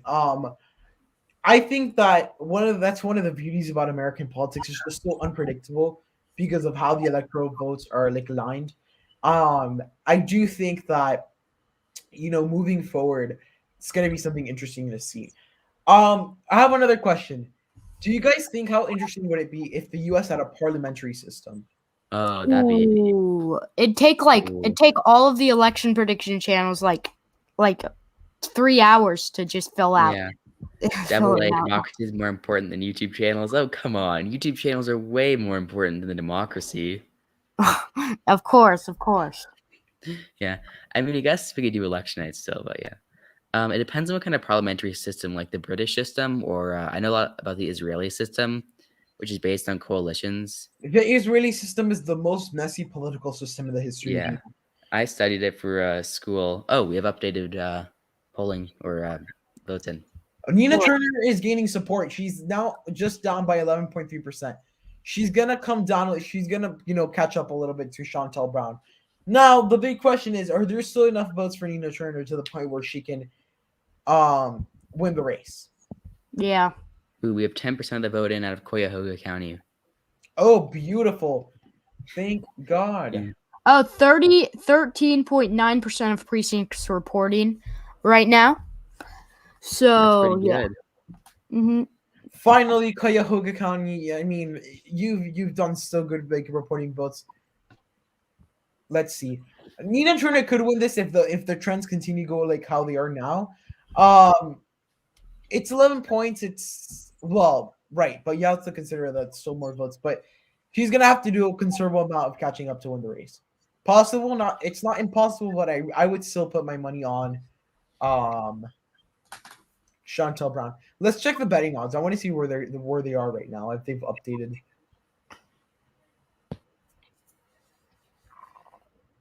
Still 64-35, so gone down a little bit for Shantel Brown. Still in favor for what's it called for Shantel Brown? Oh, for me on Predictit, it says that Nina Turner's at 39%. Interesting. 37. So yeah, that's changing by the minute. Let's check results. I want to just do a quick checkup on the race down here. In this race, Mike Carey has. I think he's gonna win the nomination based on the current totals, and I think goes on to tell us Trump's endorsement does matter because, it does. Also, the French system is pretty quick and easy to do. Yeah. French predictions. You guys want to know what you guys know what the best system to cover for politics is? The most interesting, the North Korean system. You only have one. Oh yeah, that's the easiest. That's so easy. Pat Politics said if Jeff Johnson wins, everyone in the chat has to subscribe to me. If I'm already subscribed to Pac, but like if I wasn't, I'd take that deal. Jeff Johnson. If Donald Trump wins the Ohio 11th Congressional Democratic Primary, I think that everyone has to give me $100. Yeah, sure. Yeah, I'm gonna be rich. I think that like one of the systems of government that's really like the European system's interesting, but South American politics is just so messy because of the corruption. Like, yeah, it's insane. Like in Peru, I remember there was like elections just recently, and the Peruvian elections were insane. We saw a socialist, right? It was the weirdest race. It was a Marxist school teacher from the rural parts of Peru. He was going against the daughter of like a former dictator. Like that's how weird the politics get in Peru. Venezuela, I mean, ridiculous because it's It's a multi-party system or one-party system disguised in multi-party system. It's ridiculous. And everywhere else around Latin America is completely ridiculous. Let's see. Man, all of these parties in the European system, it's just insane. They literally have parties, and I have a feeling in Europe they would have like, oh, the Dog Walkers United Party, and then they're gonna have the political predictors party, and then they're gonna have like the weirdest parties ever. Because they're able We should have the election predictors party. We got to make elections more interesting. No, the purple political party. That's yes, I would join that. Most popular party. They do have animal rights parties in Europe. Okay, so that makes sense. That's more of an issue that you could see. Portuguese parliament is also very interesting. I mean, I think that one of the most interesting political systems that at least in the Western Hemisphere is the Brazilian system, because you have your president. It's very similar to the U.S. system, but like it's still pretty pretty interesting to see. Oh, I was talking to EWA about this. In Canada, there's a Green Party, and it's just like far right. It's pretty funny. Oh, yeah, you said that. And then in Canada, you have the NDP. The you have like pretty much the alternative to the Liberal Party. Yeah. Does anyone here watch JJ McAuliffe? Oh yeah, I watched that guy. I watched him too. We have 2 projections to make. I want to talk about him because he's a great channel. But out of the Republican primary in 11th district, Laverne Gordon is going to be the nominee in that district. Not important, but this race we still do not have an official projection from the New York Times. But I kind of do feel comfortable in calling the race based on where it is now. So yeah, we're probably gonna see a Ohio 15 primary victory for Mike Carey. The Trumpism candidate ends up winning the race in here. Okay, going back to JJ McCullough. He has such a hard name to say. He has like the best videos ever. And like I've been watching his I watched a bunch of his videos today. I watched the part the US system. What if the US system changed? I watched one of his videos about what was another one that he did recently? The history of the Philippines, and going way back, he has like important political signs of the US. So those are interesting. Yeah. I know that his video of the last Canadian election was really interesting because he talked about how the Conservatives won the popular vote but lost the parliamentary system. So it's pretty interesting how even the parliamentary system isn't more fair than the Electoral College. Yeah. Ohio 11 is a bit gerrymandered. It's not a little bit. It's very gerrymandered. Like you can clearly see it's gerrymandered. They got most of what they did is that they got North Cleveland and they got parts of Akron, pretty much African-American district. And if I can zoom into this, the way this district is gerrymandered is ridiculous. We even see enclaves and exclaves. Like it's ridiculous. Yeah, that is very gerrymandered. But sometimes politicians choose to do what they have to do because they kind of have to do it, because if not, they would lose seats. Are we the only country with the Electoral College? Yes, with exactly the Electoral College. Yes, because most countries they just choose via the either parliament or they use the the popular vote system. Oh, South Africa is actually pretty easy to do. Oh Lord, I lost something. Okay, I'll figure it out later. But that must have sounded weird if you guys know what okay. Disregard that. Let's see. The UK politics is just so messy as well. You have like a bunch of separatist parties. And then in Canada you have the Montreal party, the Quebec Separatist Party. Yeah. Wait, did you remember when the UK mayoral election a YouTuber ran as a joke and he got like 5% of the vote? Wow. Yeah. Wait, did you guys know that there's a tradition in the UK where if you run for parliament, you show up to a little thing on election night and they actually like they put all the candidates on the stage before they announce the winner. And there's people that run as a joke. So there's like Boris Johnson in his like parliament seat, but then literally on his same stage is a guy dressed in a Barney suit because it's like a joke. That's so good. I know it's funny if you can look it up, but it's just a tradition that's like really funny.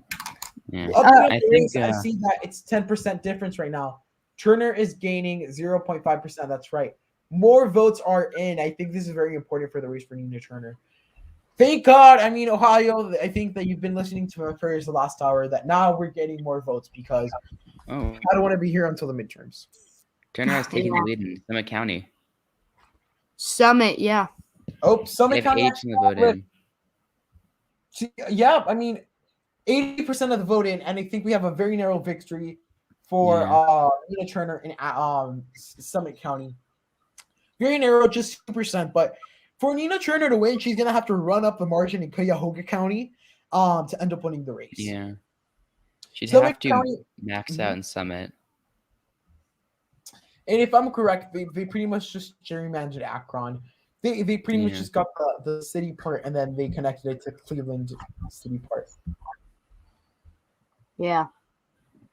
I think the political system I know most about besides the U.S. election system is probably Israel. Israel. Yeah. So yeah, talking about the guy who the YouTuber, he said that people who eat too much cake should be given the death penalty. Like he was just such a radical, but like people were actually taking him seriously. It was super funny. Well, no, there's been some ridiculous campaigns in the past I've seen. Like, people run as a joke. I remember in 2016 there was this guy. His name was Peas Nut, and he ran as a joke. Oh yeah. Oh yeah. And then he got like 10% of the poll in North Carolina. Oh yeah, I saw that. Poll. But he was like 15, so he couldn't run, so he dropped out. Yeah, that was really funny. I wouldn't. I took a leave for a second, but I got back. What did I miss? Not much. I would Yeah. never run as a joke because I have such much respect for the current political system in the U.S. It's something I truly respect, like as an American. So I don't think running as a joke is, a good thing, right? So Yeah. Mhm. One person ran for a Washington representative seat, and he was the F Democrats, F Republicans party. Ooh. Wow. It was so funny. We London have Mayor had 2 almost YouTubers 20% running. Almost 20% of the vote reporting. Very That's interesting. good. Oh wow. Were you Let's guys- see Washington Post. Were you guys surprised that Cenk Uygur didn't win his primary in California? Yeah, I think you would, but Wait, Cenk. Oh, what did Cenk run for? He ran for wasn't it House. Mike Garcia's seat? He ran for Mike Garcia's seat, actually. I think he did. I mean, Mike Garcia would destroy him. Let me look. I easily. think he did run for 25th. Hold on, let me check. Yeah. Cenk Uygur, congressional district. Mike Garcia Because would I win by a remember I very used to large love the margin. Young Turks. Like I loved the Young Turks before.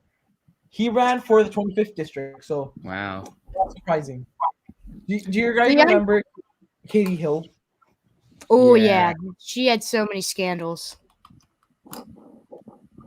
Hold on, but like something I want to mention about, like, I don't know if it's just me, but did anyone else watch a Vox documentary about the 2018 midterms of women that were running for office and they just followed their campaigns? Very good documentary, in my opinion. You just cut out for a second. What did you say? There was this Vox documentary that was about strong women running for Congress in 2018, and it was very interesting, like documentary. And I remember they covered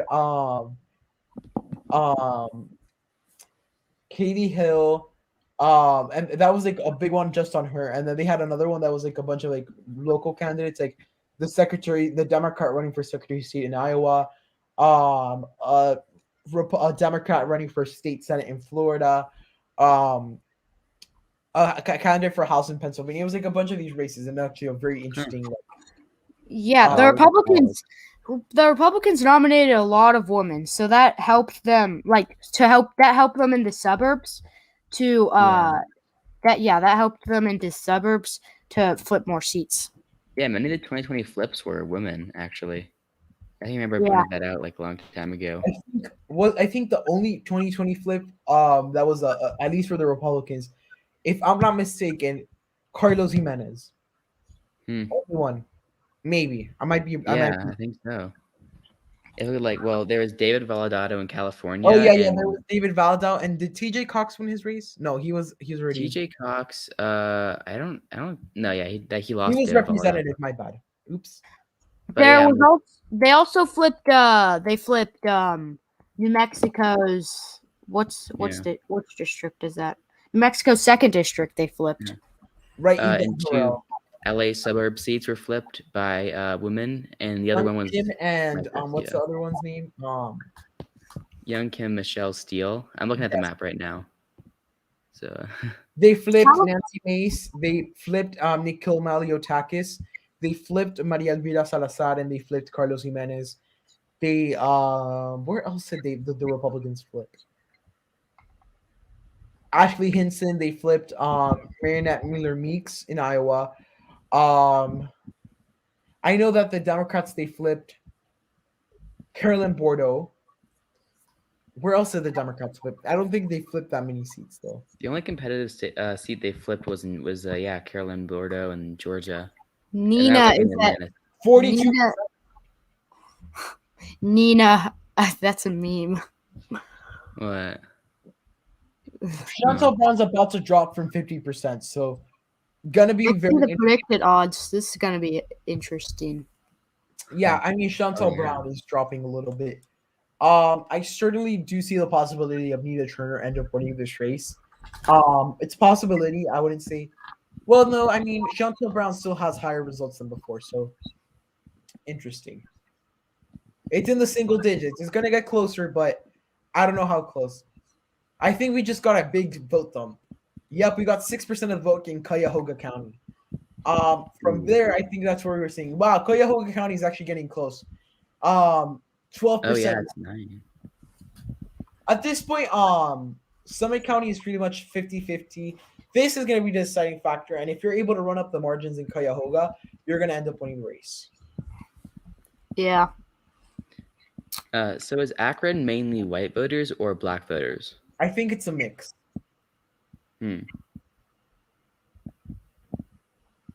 At least in this district, I mean, we could look up the demographic data, but I think in this district, it's gerrymandering.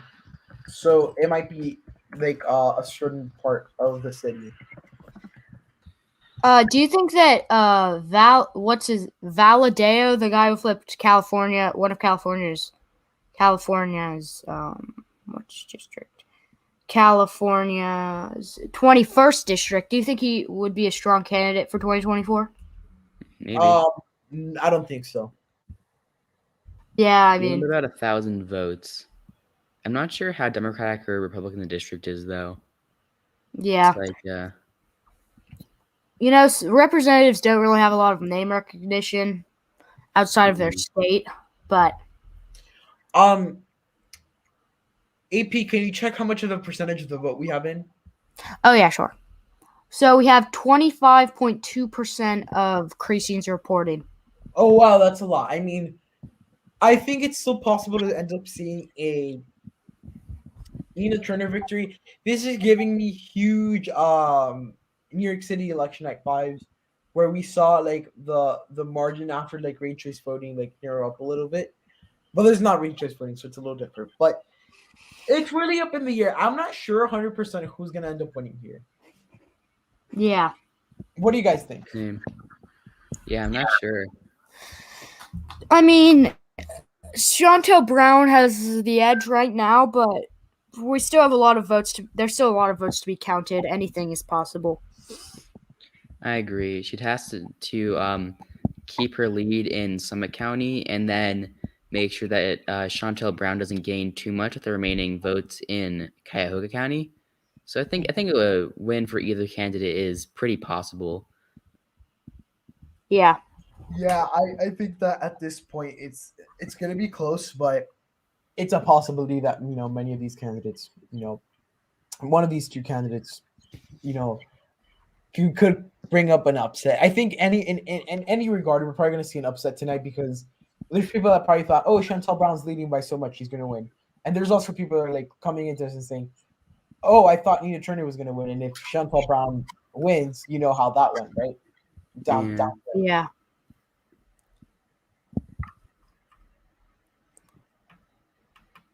This is actually one of the most interesting primary races I've seen. I remember another big interesting primary race was the Ed Markey, and I don't know if you guys ever covered that. The Ed Markey and Joe Kennedy the third primary race. Oh, that was Oh super. yeah, that was a win for the progressives, but it's literally Massachusetts. It's like, of course they're gonna vote for a progressive, especially in New England where Bernie Sanders. Let's see. But I kind of like Joe Kennedy. I think he's in terms of 2024, and I mean in terms of the presidential race, I think he could win.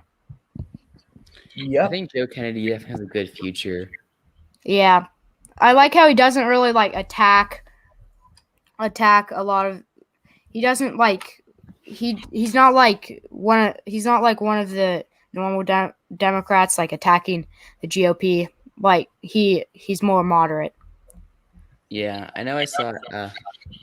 I first saw him when he made his speech as a response to Donald Trump's State of the Union, and that was pretty good in my opinion. Yeah, it was good, and he doesn't like say like he just straight up talks it. It's like it was a good speech. You know that I remember that like State of the Union speech usually tell you who are like rising stars in the party. I think I remember Gretchen Whitmer. Didn't she do one? I'm not sure. I think she did a response to a State of the Union. I may be wrong. I do remember Stacey Abrams. I think she did one of the State of the Union speech responses. In the Obama era, I do remember Marco Rubio. And I remember he had this viral moment where he was drinking water on camera, and it was so funny. Oh, I saw this meme. Marco Rubio drinks water. Everybody freaks out. Yeah, that was interesting. The 2016 like primaries were just so nostalgic. I think that in many ways they were just better and funnier than the 2020 primaries. Yeah.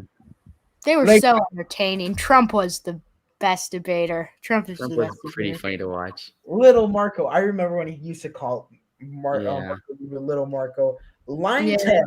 Lion Ted. And what was the nickname for Jeb Bush? Like low energy. It was funny. It created Jeb Bush as well. The person that, and actually it's interesting because the primary that we're talking about today is Ohio. I love John Kasich. I wanted John Kasich to win the nomination so bad. John Kasich might have been one of the few candidates that could have beaten Hillary Clinton, honestly. I really do think that the only candidate that could have beat Hillary Clinton was Donald Trump because of his like wild card factor, but realistically, by the way they manage themselves politically, it was John Kasich. Yeah, I think Kasich would have had a solid shot. I think Cruz would have lost. I think Jeb Bush probably would have maybe lost. It would have been close. I think it would have been close regardless, but yeah. Chris Christie and Donald Trump were the only people who didn't sound artificial and they didn't sound like robots. In my opinion, I think really hurt Ted Cruz was choosing his running mate so early on. He literally just said, "Carly Fiorina, I want to choose you." That was like just for her endorsement. Yeah. John Kasich is more establishment theory. Yeah, he's pretty establishment. It's interesting how he did so well in Ohio, though. Yeah. Yeah, I remember it felt bad for him because that was the only primary he won. Yeah, he won the Ohio primary. Because I remember Rubio at least won in D.C., Rubio won in D.C., in Minnesota, and Florida. Cruz won in the Bible Belt, and then he also won in Texas and a lot of the evangelical states. Wait, Rubio didn't win Florida. Oops, I'm lying. Trump won in Florida. Oops. Oh wow, that's interesting. Rubio won Puerto Rico. I was thinking of three primaries. I don't know what, for some reason I have this distinct thing in my mind where Rubio wins Florida. That's just maybe an illusion I had. I remember when Ben Carson was the front runner for 2016. Oh yeah. I was like, these guys don't burn Carson. I swear they're gonna Carson would have not done well, I think. CNN, they supported. They thought that Jeb Bush would. A lot of people thought Jeb Bush would win the nomination too. Hold on, Matthew's in Hawaii, so he's just having lunch now. It's interesting because it's 9:05 dinner time here in Florida, so it's 6:05 in California, yeah. Are you in California too, EWA? Yeah, it's pretty nice. Yeah, it's pretty nice here. Pretty. It's been such a bad day in Florida, like raining horribly, and there's a bunch of COVID cases, which is interesting. Oh yeah, DeSantis doesn't know. I feel bad for DeSantis because if he closes down the state, he's just he's just gonna be unpopular and his approval rating will go down. But yeah, What needs to happen is that people need to get vaccinated, and if you're eligible to get vaccinated and you're watching this video and you have yet to get vaccinated, what are you doing? You need to go out and get vaccinated because that's the only way to protect the whole country. I think that the people that are not vaccinated is truly what's causing the big impact, yeah, with the COVID cases. And I think it's become a politicized thing. And I think you can't blame the Republicans and you can't blame the Democrats because whoever was in office was going to have the anti-vax because of who was in power. The strong supporters of Biden, the strong supporters of Trump, they're going to just go against whatever the other people of the other person told them to do. And I think that's why we have the current effect to it, that because, Biden and Harris clearly said that they were not getting a vaccine if Donald Trump told them to do so. Yeah. Like a lot of Republicans don't want to get the vaccine because it's helping Joe Biden's campaign.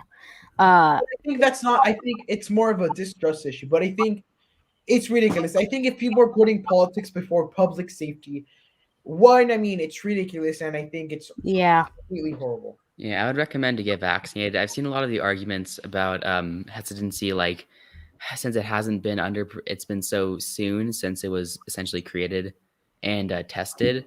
A lot of people are worried about the side effects in 10 years. But what I found is that a lot of the side effects occur in 6 weeks, and the testing period was 8 weeks. So there's really a very low chance of very, very low chance of any side effects in the future. Right. And I think that another thing is that people are blaming I think that, for example, at least in Florida, it's not really because people don't want to get vaccinated. Ron DeSantis has told people to get vaccinated. I think it's also more of a thing where we have so many people coming from international countries, because Florida is kind of the gateway to South America, and South America is completely right now full of COVID. So in a way, I think that's also causing some gains in COVID cases in Florida. Yeah, I totally agree. Yeah.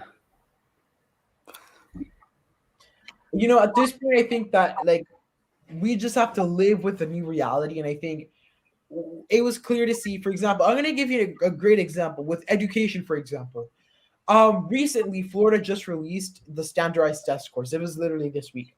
And all the data shows that because of COVID-19, students performed 10 to 15% worse than they would usually do. So I think that that's not a good sign. I can tell from my personal experience. I did better in some of my tests, but there's one test that I went down a little bit. But you see, it's a whole COVID effect, and I think at a general perspective, COVID-19 has had is going to have long-term psychological impacts on everyone. Yeah, I agree. And I think one of the best ways to get past that is to get vaccinated. I think people should really stop the politicize. If you're arguing to get vaccinated, you should do it. You shouldn't politicize it. We should just say there are it's been tested. There aren't many. There's no chance of side effects. It's safe. And if you get vaccinated, you'll simply just help end the pandemic. At the point we're at 70%, and we need 25 more percent. This is not really based on science, but I know you get herd immunity. You need a decent chunk over 90%. So we need that big boost. So I think people should get vaccinated. Okay, hold on. A quick pause on the vaccine talk and COVID-19 talk. Very big thing out of the race. The Predictit markets now have Shantel Brown at 92% in the race. Wow. That only has, according to this, a 10% chance of winning. Man. Not looking for turnout. I want to see the updates of votes. Can you check the Washington Post update? She just randomly went down because in Summit County, she's Nina Turner's leading.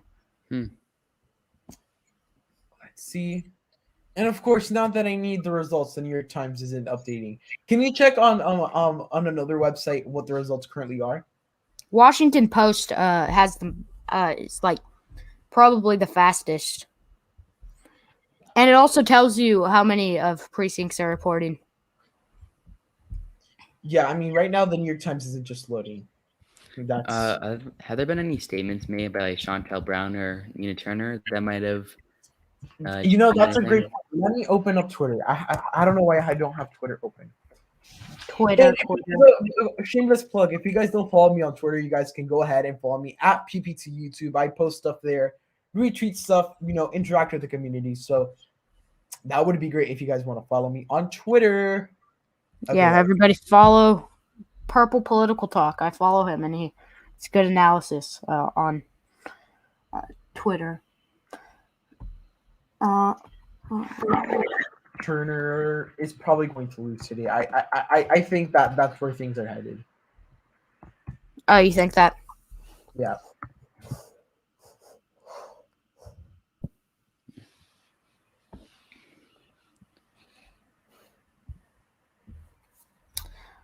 All right.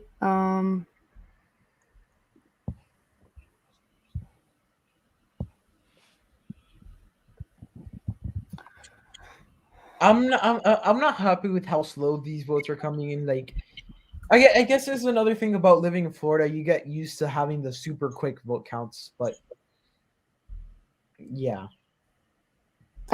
Wait, I just replied to LTE, and he's asking who will win, and I just said Nina, and then you just said Turner is going to lose.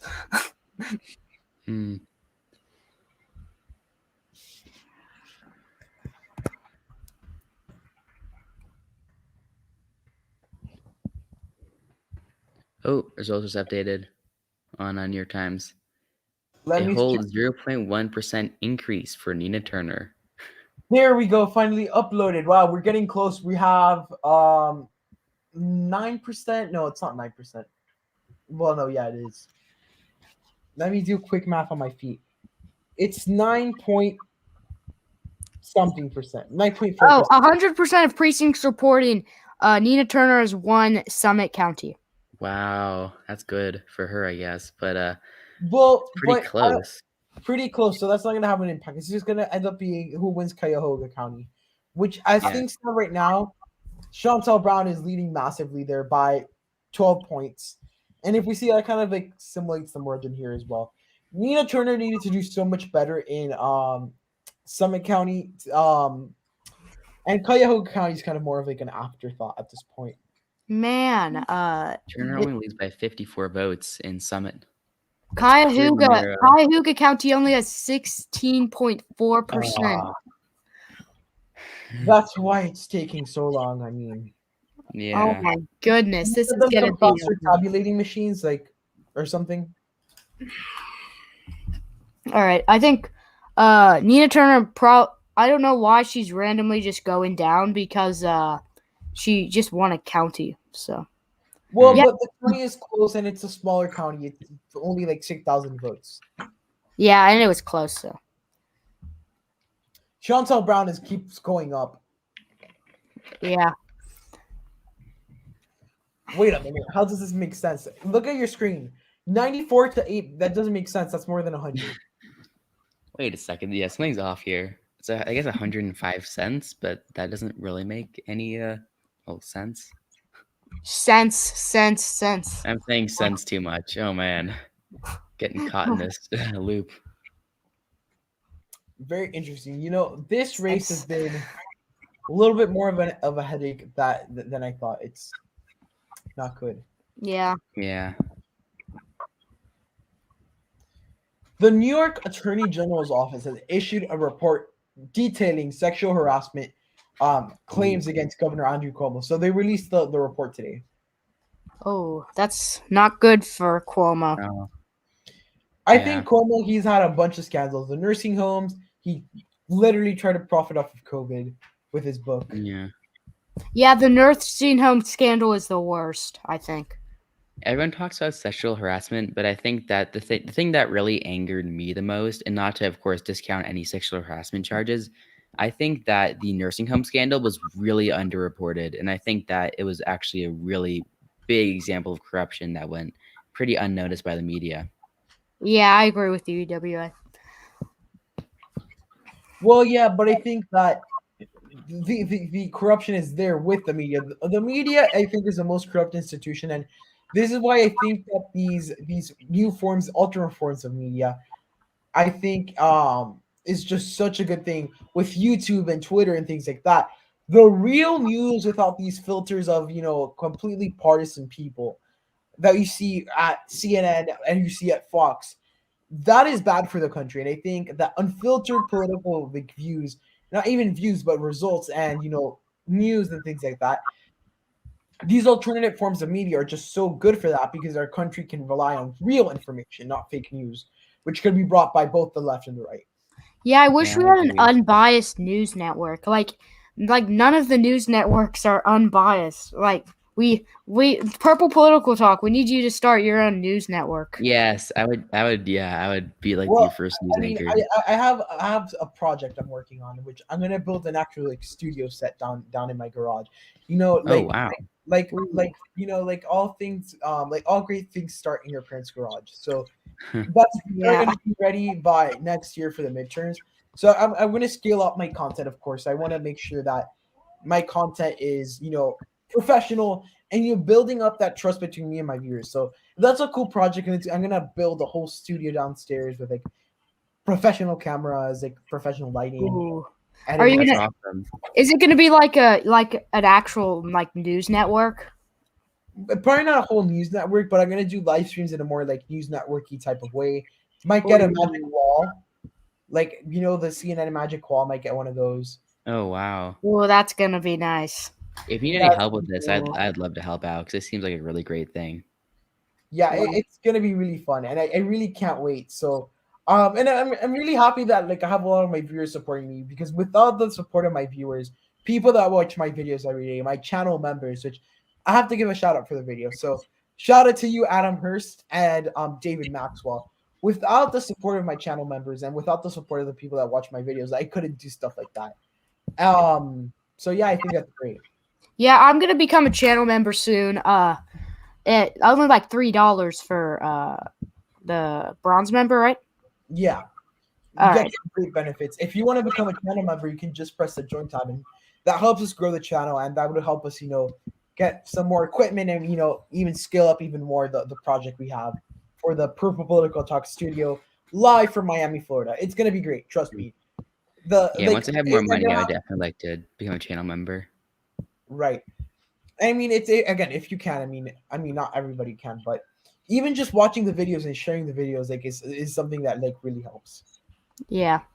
And in that spirit, now that we're like giving ourselves shameless plugs, shameless plug to American Predictions and Election Watch Analysis. If you're not subscribed to them, you really need to go subscribe to them. Great content they have over there on their channels. Thank you. He makes some great alternate history videos. Election Watch Analysis makes some great election nights. So go check both of them out if you guys are not. Thank you so much. Yeah, thank you. Yeah. Oh, EWA has a lot of alternate history videos. Yeah. Yeah, It's kind of funny because that was like my big interest. So when I was younger, and I was like, whenever I was like 10 years old, I'd be like, oh, it'd be so cool to do an alternate history election night. And then I now watched. can do that. That's pretty cool. No, Hamilton is the thing. The Hamilton musical. That's the thing that got me into politics. That makes sense though. Like that was the best thing ever. It really was. that. For me, okay, I was actually one of LTE's. I remember I watched his videos before he had, and I was subscribed to him before he had 1,000 subscribers. Oh wow. Well, yeah, I was also an OG viewer. I Same. watched him before I watched like any of the other political channels. Yeah, me as well. I remember watching LTE since about 2017. Like I remember he had just posted like 10 or 15 videos before I subscribed to him. Like really early on that trend. Like I remember all of his 2017 videos that he like did. Like I remember when he covered the Virginia and New Jersey gubernatorial elections. Oh yeah, and he would upload. He would upload like 3 videos every day. It's like, And he still does. He still posts like 2 videos a day. Yeah, he's insane. Like, how does he have so much time on his hands? Yeah. I wish I had that much time. Yeah. And now he's going to Harvard. Like, congrats to him. Yeah, that's something I'm working towards. Like I have a lot of projects in my life and like stuff I do even off camera, like with school, with like activities I'm involved with, and some community service projects I'm trying to like get started with the political realm, which I'm gonna announce in the future.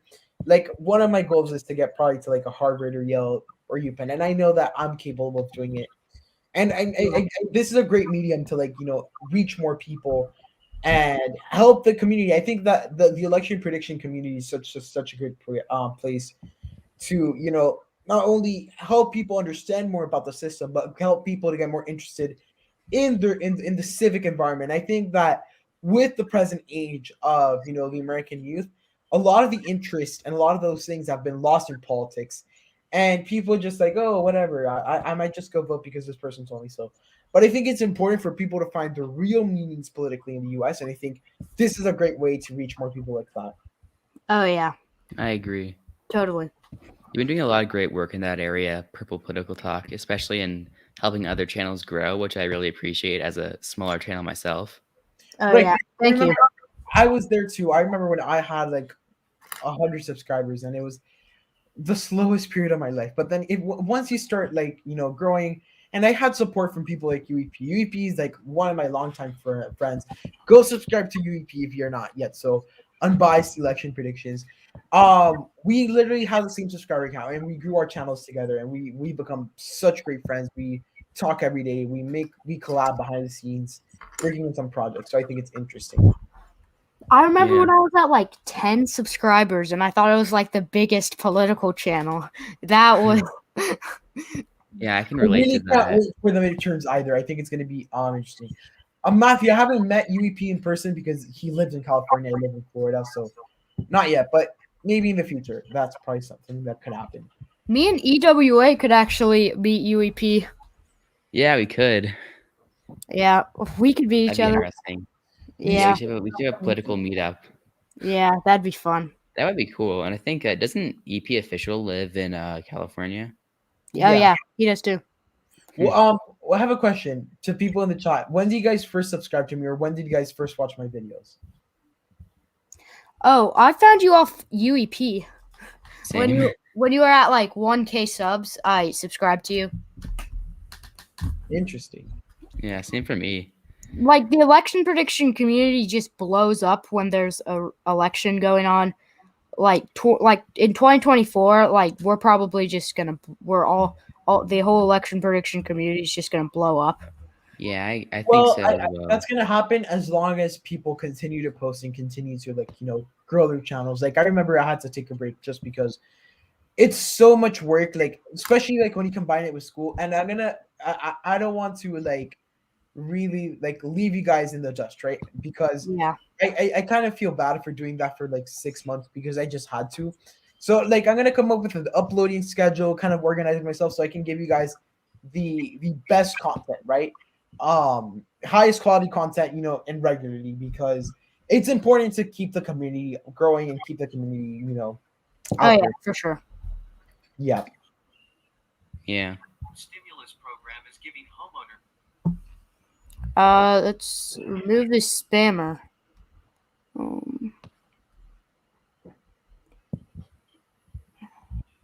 Let's see. We still do not have any updates in this race. It's starting to like, give me anxiety because I'm waiting for these races. Yeah. I don't know if they counted the mail-ins first. I'm assuming they're gonna count those a little bit later.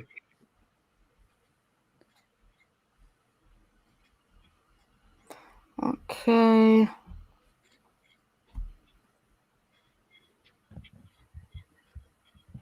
%32% reporting. We still don't have a clear winner though. Oh man.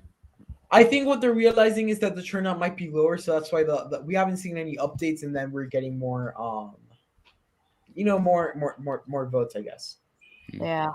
Oh, Cuyahoga County is taking so long. Are there any more? Are there any other political YouTubers from Florida? Oh, there's Yeah, there are a lot what? from California. There's Harold Brick.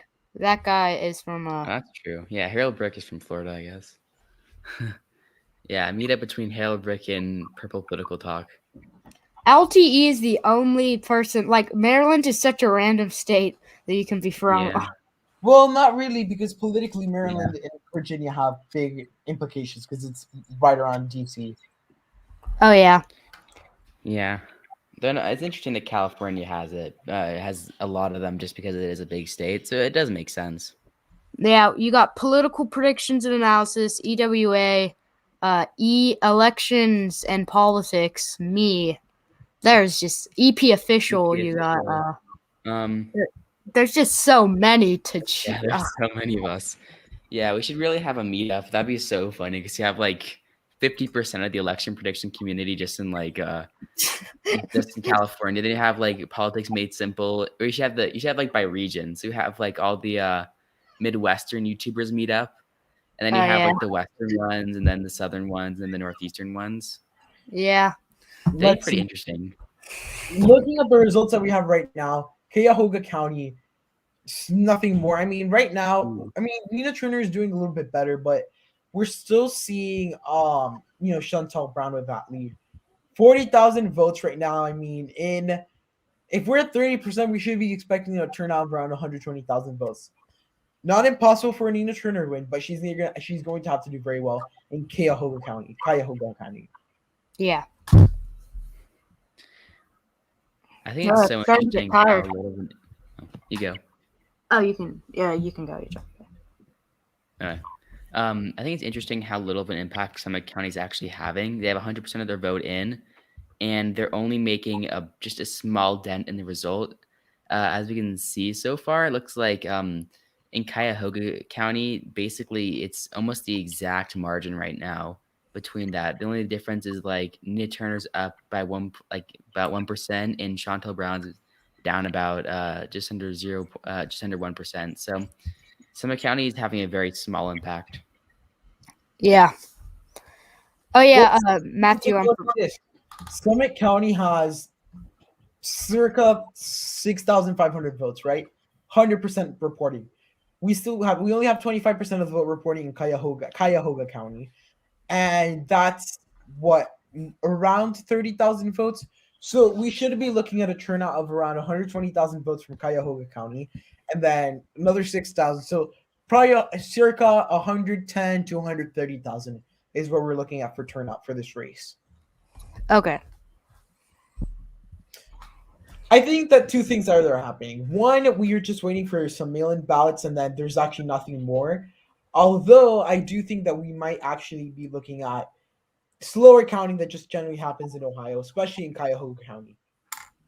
Yeah. I agree. I'm trying to find the exact. Okay. I pulled out my calculator on my computer, and it looks like maybe if the current vote count is accurate on New York Times, it looks like maybe 125,000 votes out of Cuyahoga County.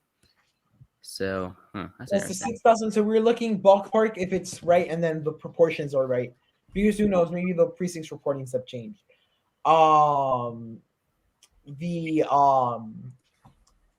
The turnout should be around 130 to 135,000. How do we know that mail-ins are counted later? So we don't know that for a fact, but usually that's how it goes, especially because certain especially when it comes to more local races, certain counties, they decide to extend their mail-in deadlines. Interesting.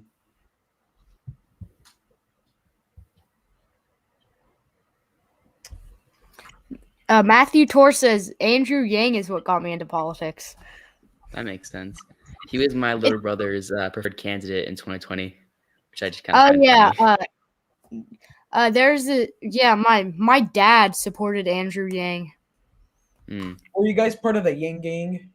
Yeah, I liked Andrew Yang for a while. Yeah, and Yang was a pretty good guy. Yeah, I wish he did better. But they never let in the debates, not in the mayoral debates, but in the presidential debates. Like he only got 2 questions to answer. Yeah. And he Yeah, said that he his was mic was definitely muted. like and the media candidate that like Yeah, like the I media think did the not one like him. candidate where the media like really like pushed up was Pete Buttigieg. I don't know if you guys remember this, but when Pete Buttigieg was running, no one knew how to say his name. Like people like said it wrong all the time. They were like Buttigieg or like Buttigieg. People didn't know how Yeah. to say it. But then he came up with this like I remember clearly with these like T-shirts that said "Boot Edge Edge," and that's how he got people to say like his name. Yeah. yeah, Honestly, one guy on the news called it Buddy Gag. Buttigieg. Yeah. Pete That's funny. Buttigieg definitely got a lot of media support. I remember when he had his town hall and that like made him skyrocket in the polls. And I remember it was really interesting because he got it before like a lot of major candidates. I think like Beto O'Rourke was polling at like 10%, and then Pete Buttigieg was polling at like under 1%, and he got a town hall before him. And that like launched his entire campaign. Mm-hmm. Let's see. Yeah, this race is moving at snail's pace. I mean, unless we have some like big random like vote dump in the next 15, 20 minutes, I think it's probably gonna be like a long night. Yeah. I can only hope they're just counting all the votes now, then they're gonna release all of it at one time. It's pretty unlikely, but I guess I can dream. I don't like elections where they release a vote all at one time. It just the suspense is just Yeah. insane. The suspense. Like in 2020, I stayed up till 1 a.m, and the only reason I went to sleep at all was because they're counting the votes super slowly. I would say it was because of school, but honestly, I probably would have stayed up all night if they were actually counting faster. But it's funny because you guys are in like this is one of the things. This is why I would love to live in the Kauai or in California. I wouldn't have to wait that long for election results. You know how painful it is to wait until 8 o'clock your time to start getting some real results. If you're in California, you can wait until 5 o'clock. Okay, that's normal. And if you're in Hawaii, Matthew, isn't that right? Where you're literally eating lunch right now, and you could be getting some election results. Like that would That be is awesome. true. Hawaii's Yeah, definitely I watching agree with these. that. I know, right? Because you can watch election nights all day, and if you want to keep on going into the night, you already have the stuff for the next morning. Yeah, Yeah, I I really remember- want to live in Hawaii. It's just so freaking expensive. Like, That's true. Hawaii's nice though.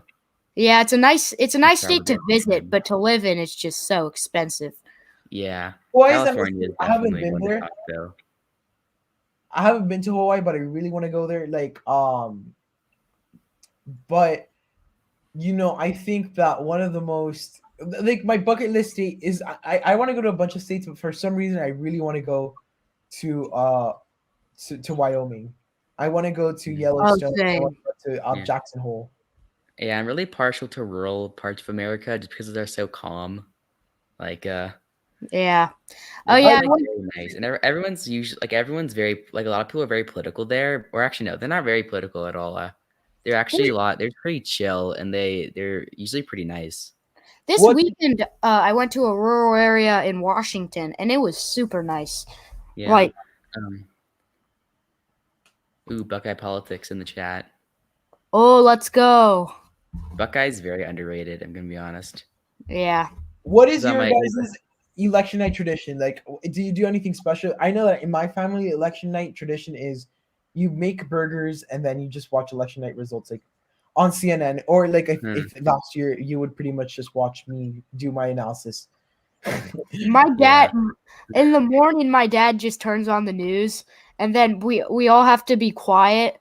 Like in 2016, he was watching until the morning, the election night, and he was just it was okay, hold on. Sorry to interrupt. Oh, we got a vote dump right now. Oh, nice. Oh, that is close. It's narrowing up. 8%. It's 8% margin. 8% margin. Cuyahoga County is starting to. Let's see. Look, it was at 12% and now it's at 9%. Nina Turner is actively gaining support in Cuyahoga County, which in the big scheme of things is very important because this is what's going to end up, being a deciding factor in the race. So 41.5% of precincts reporting right now. Yeah, so we're almost halfway there. Ooh, we're getting close to the actual I results. think at coming this out. point, I have to say, if current trends continue, Nina Turner could pull off a victory.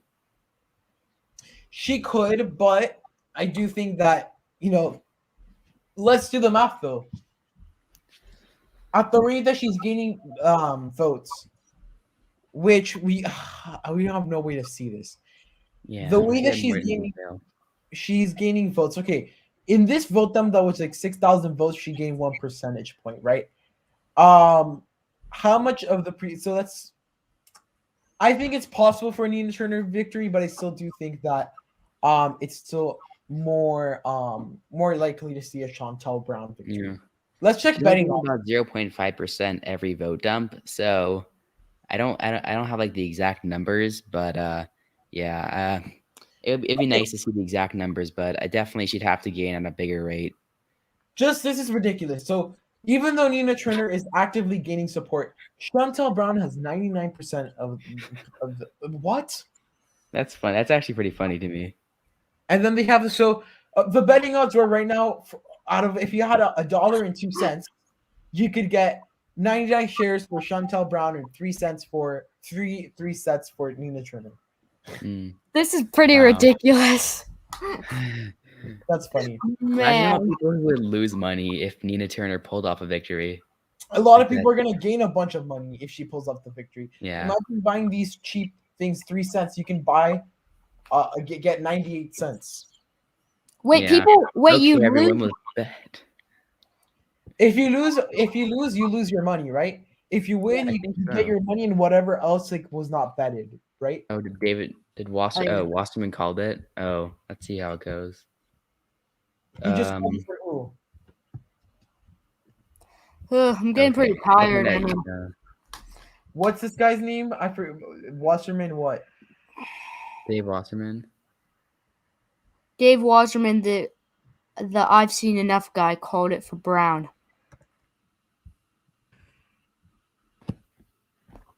You know what's interesting is that Sherrod Brown didn't actually endorse anyone. Good move on his part. He can't afford to piss off some people. Yeah. He really can't.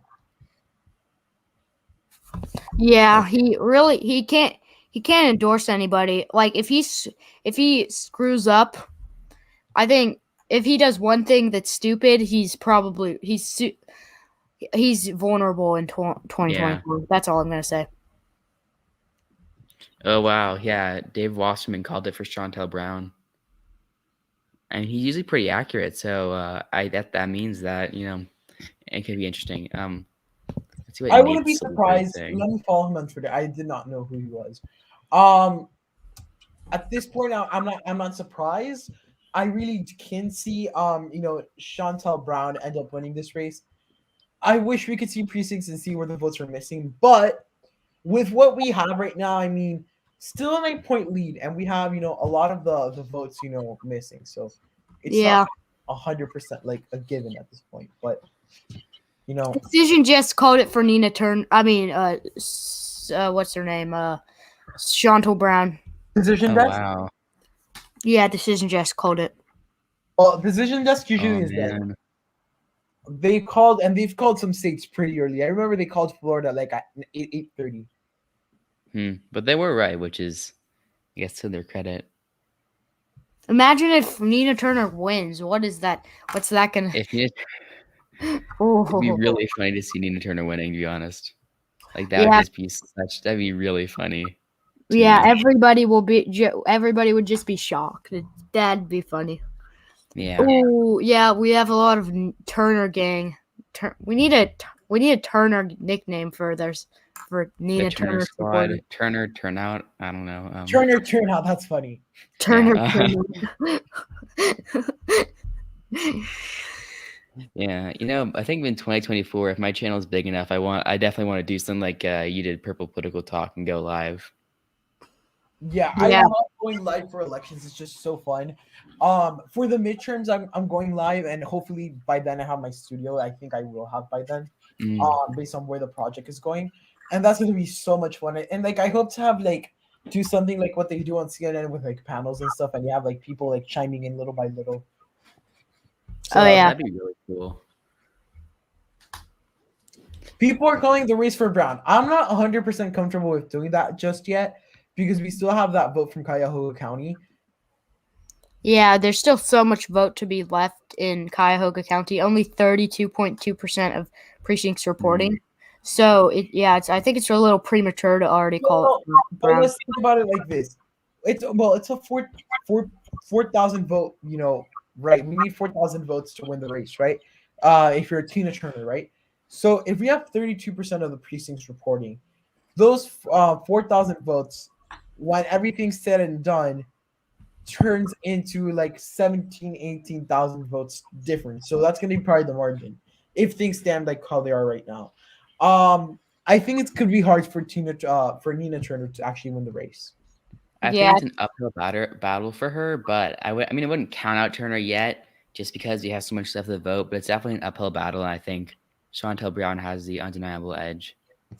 Purple Political Talk, your poll has Turner leading by, she has 68% of the vote. Oh man. But I'm guessing this was mostly because of and I was checking this. It hasn't gained a vote in like a couple of like minutes. Yeah. So I guess it was like from before the stream mostly. Oh, yeah, okay. Honestly, it's so surprising. Just like even like a week or two ago, if someone told me that Shantel Brown would likely she was projected the winner with not even like 50% of the vote reporting and with like a 8% lead over Nina Turner, I would have been shocked. Well, I think that if you guys follow Crystal Ball, which is someone who I find, if you guys don't follow Crystal and Sagar's podcast, Breaking Points, they have a podcast, right? And that podcast, they've pretty much actively have come up and said like, oh, the establishment Democrats are trying to knock down Nina Turner. The establishment Democrats are trying to knock off Nina Turner. So all of this, they have been saying this all along. And the ploy of the Democratic Party, of the establishment Democrats, to, throw like Nina Turner's chances away, it seemed to work. I mean, I think with what we're seeing now, the support from Hillary Clinton and a lot of these congressional Black Caucus leaders for Shantel Brown was the death wish for Nina Turner in this race. Yeah. Matthew Torres said a pretty interesting thing in the chat. Turner will pull a Cori Bush. I think it's entirely possible. Like, this is a special election, and Turner could definitely come back in like 2022. But yeah, Cori Bush lost her first election, and then now she's representative after she primaried the guy again. So I think that she actually could have a comeback in the future. So I'm gonna do a little bit of defending for Crystal Ball here. Her podcast with Sagar and Jetty, there are two people who have left mainstream media because they feel like what they think and they believe, they can't really say it in a mainstream media environment. And you could say that some of the stuff could be considered conspiracy theories, but a lot of the things I've seen from them have ended up to be true. So I would take her word for this, and she's been really pushy. I think she even endorsed Nina Turner in this race. What ended up happening is she was saying, look, the establishment Democrats are trying to screw over Nina Turner, and that's what happened. I think it's in the best interest of establishment Democrats to make sure no one from the outside the establishment wins races, and this is what they're doing. So Who is Crystal Ball? Crystal Ball is a political analyst. She used to work for MSNBC, then she moved to The Hill, and now she works for independent. They have an independent podcast with this other guy named Sagar and Jetty, who was The Hill's White House correspondent. Oh, Sagar and Jetty, I like that guy. Yeah, I watched him on The Hill, and then I didn't really know what happened after they left. So they left The Hill, and then they made a new podcast. Go check it out. It's called Breaking Point. It's the same show. It's just different branding, I guess. Sagar and Jetty is kind of the right guy. He's kind of the guy on the right, and Crystal Ball, is she the left one? Left touch? She's on the left. Yep. Okay. But they're pretty balanced, and they balance each other out, and they're not overly partisan, which I appreciate. And they also you can tell they're kind of anti-establishment, but that I think that I agree with many of their takes. So I they're like watching them. Anti-establishment, but they're not crazy like some anti-establishment people are. I mean, that's why I Like said, they aren't going out there saying there's a cabal controlling the government. They're just like calling out what actually needs to be called out. right. That's a really good show. That's one of the recommendations I make to a lot of my viewers. Like, go check them out 100%. They're like super great in my opinion. I know we're talking about election night traditions earlier, and I figured out what I want mine to be at least. I'm probably gonna like set up a stream, then go live, but I also just like order some pizza, so I'm eating the entire time. That's what I'm gonna do. Yeah. Okay, I have a question. I just completely forgot what I was gonna ask. Hold on. Give me a chance. I'll come back to me. Okay. That was dumb. Let's check Predictit. Yeah, this is completely going to Brown. The race is getting closer, but we haven't had a vote dump. I mean, I would probably say it could probably end up going to, more likely than not, it's going to go to Brown. Possibly Nina Turner pulls up an offset. Could happen, but wouldn't be surprised. Yeah, in 2022 and 2024, I'm probably just gonna live stream it, and then I'm gonna have some like gaming chair, comfortable chair, and then I won't be covering the whole thing. I'll just be muted, and then I'll just not have my face showing, and then just have the live results coming in, and then yeah, I'll probably just like go to bed for a little bit and just have the live results. I remember in 2020, I did the election night live stream, and I did it all by myself, right? I was live for 3 hours and 30 minutes, and I would like consistently take some breaks. So I would like turn off my camera, leave the results, and like eat, and then or have some ice cream after, and it was like a lot, but it was really fun. No, but what's really stupid is that they don't have it on a weekend. Like they need to have the election night on a weekend because like you're staying up until like 1:00 waiting for live results, and you're waiting to get and you're going to school. Well, I guess it's just tradition, I guess. Yeah, I guess so. Or who knows, maybe like in the 1770s when this tradition was set up. Maybe, who knows, the weekend wasn't Tuesdays and they just eventually got shifted or something. Yeah, probably. Man, I'm pretty tired. Yeah, I mean, I think we're going to call it at 10 o'clock. We're going to, my time, we're going to call it a night just because you're just getting kind of late. And the chances we're actually going to get a call in this race pretty soon is going to be pretty. We can actually just call it now because we're about to be live for 2 hours and 30 minutes. So I think that would be actually a good point to stop it. So let's put the results down for a second. Let me turn my camera back on. If this would like to work. Okay, is it working? Yes. Okay, the camera is working. Let's remove this. So guys, I really want to thank you guys so much for coming to this live stream. I mean, I have two pretty great companions for this live stream, American Predictions and Election Watch Analysis. Go subscribe to them because they're completely great channels. Oh, Election Watch Analysis. Like at the beginning of the stream. Oh, there he's back. Let's add him back. Yeah. Hi. My Wi-Fi has been... I had a really fun time. And so this is a very interesting race. I think just kind of to do a wrap up, basically what's probably going to influence this race is Brown's last minute momentum, last minute establishment support. That's really what we saw in this race, and I think it's truly what's going to give her the big edge. Go subscribe to AP and to EWA, great channels, and we'll have more political content up soon. If you guys want to become channel members for Purple Political Talk, that would be awesome. I mean, the more Political Talk channel members I have, the better. I want to try to have one Purple Political Talk channel member for each level. Like, I already have one bronze and I have a gold member. So that would be great if we could fill in the rest of the tiers. So yeah, AP or EWA, is there anything you want to say before we part? So this race was pretty interesting because it has like the New York City mayoral race vibe. because you got Andrew Yang, and he was the front runner for most of the time. That's kind of like Nina Turner. She was the front runner for most of the time. But then Andrew Yang just suddenly loses a lot of his support, and Eric Adams becomes the victor. It's just like that. This was a really interesting race. Thank you for having me, Purple Political Talk. It was fun talking to you and you EWA. Everybody subscribe to Purple Political Talk and Election Watch Analysis. Yeah. EWA, anything else before we leave? Oh, I think he's frozen.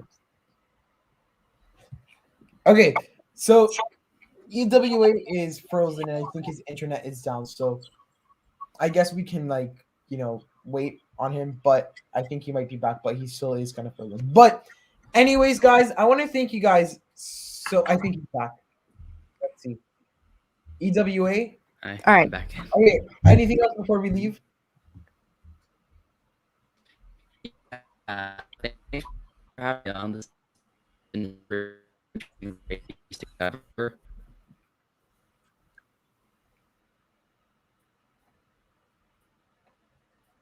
And, Okay, I think you're lagging. on the future of politics in America. So thanks for having me on. I mean, you're welcome. I mean, I want to thank both of you guys for coming and everyone who's in the chat today.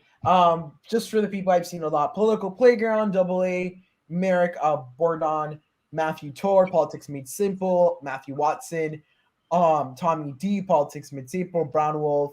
Everyone who's been in the chat, Joseph.